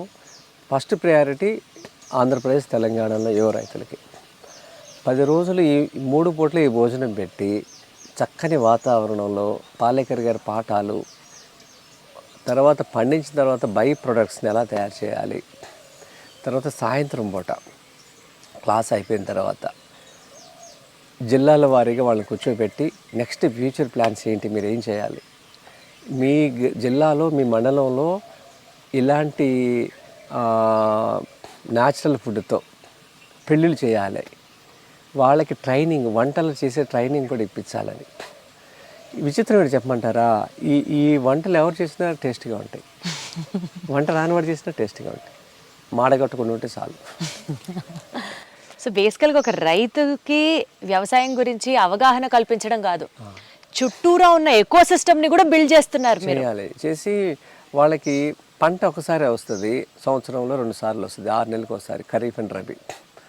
పెళ్ళిళ్ళు ఎప్పుడైనా జరుగుతాయి కదా, ఆ పెళ్ళిళ్ళ నుంచి ఒక ఆదాయం తీసుకోవాలి. దానికి క్యాటరర్స్ రాకూడదు ఊర్లోకి, తర్వాత వంట వాళ్ళు రాకూడదు, మీ రైతుల్ని వంట వాళ్ళుగా తయారు చేద్దాం. అలా ఒక బ్యాచ్ని తయారు చేశాను నేను. 3 బ్యాచ్లు ఉన్నారు, గుంటూరులో ఉన్నారు, పాలమూరులో ఉన్నారు, కృష్ణాలో ఉన్నారు. అసలు మీ థాట్ ప్రాసెస్కే ఒక పెద్ద ఫ్యాన్ అయిపోతున్నాను సార్. అసలు ఇవన్నీ జరుగుతాయా అంటే నేను చేసేసాను ఆల్రెడీ అని చెప్తున్నారు మీరు. 30 పెళ్ళిళ్ళు చేసాం, 35 పెళ్ళిళ్ళు చేసాం ఇప్పటికి. అద్భుతం. అక్కడ అన్ని వస్తువులు పెట్టాలి, ఖాదీ వస్త్రాలు పెట్టాలి, 2 జతలు మెళ్ళి. ఇప్పుడు ఇంకొకటి ఏంటంటే, ఈ 35 పెళ్ళి చేశాం కదా, ఎంత కష్టం తెలుసా మీకు. పెళ్ళి కొడుకు తల్లిదండ్రులు, పెళ్లి కూతురు తల్లిదండ్రులు, కాబోయే జంట 6గురిని ఒప్పించాలి.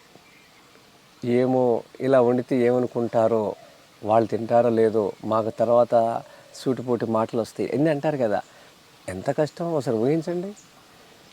ఒక్క ఐటెం పెడతానికి కాదు, మొత్తం ఇన్ని ఐటమ్స్ ఇలా ఉండటం అనేది ఒప్పుకోరు కదా, వచ్చిన వాళ్ళు ఏదో అంటారని. ఎంత కష్టం, ఆ పని చేయగలిగాం.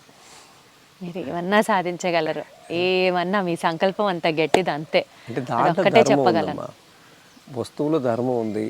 ఈ పని చేసే అవకాశం భగవంతుడు ఇచ్చాడు. ఒకప్పుడు అలాగే పెళ్ళిళ్ళు జరిగినాయి కదా, అదే భోజనాలతో మళ్ళీ ఆ రోజులు వస్తాయి అనేది.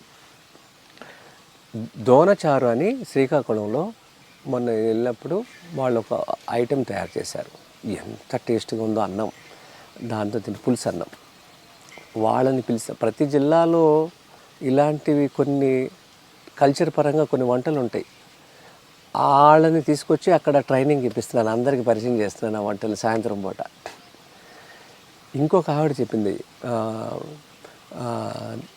రవి గారని మా రైతు శ్రీకాకుళం, దారపుడి రవి గారు, వాళ్ళ అమ్మగారు బ్రాహ్మిన్స్ వాళ్ళు, కరువు వచ్చినప్పుడు ఎలా బతకాలి అనేది చెప్పింది. అసలు ఎంత మంచి పాయింట్ చెప్పిందో చూడండి. ఇప్పుడైతే మన సూపర్ మార్కెట్లు ఇంత టెక్నాలజీ ఇవన్నీ ఉన్నాయి కదా, జొమాటో, టమాటాలు అప్పుడు లేవు కదా.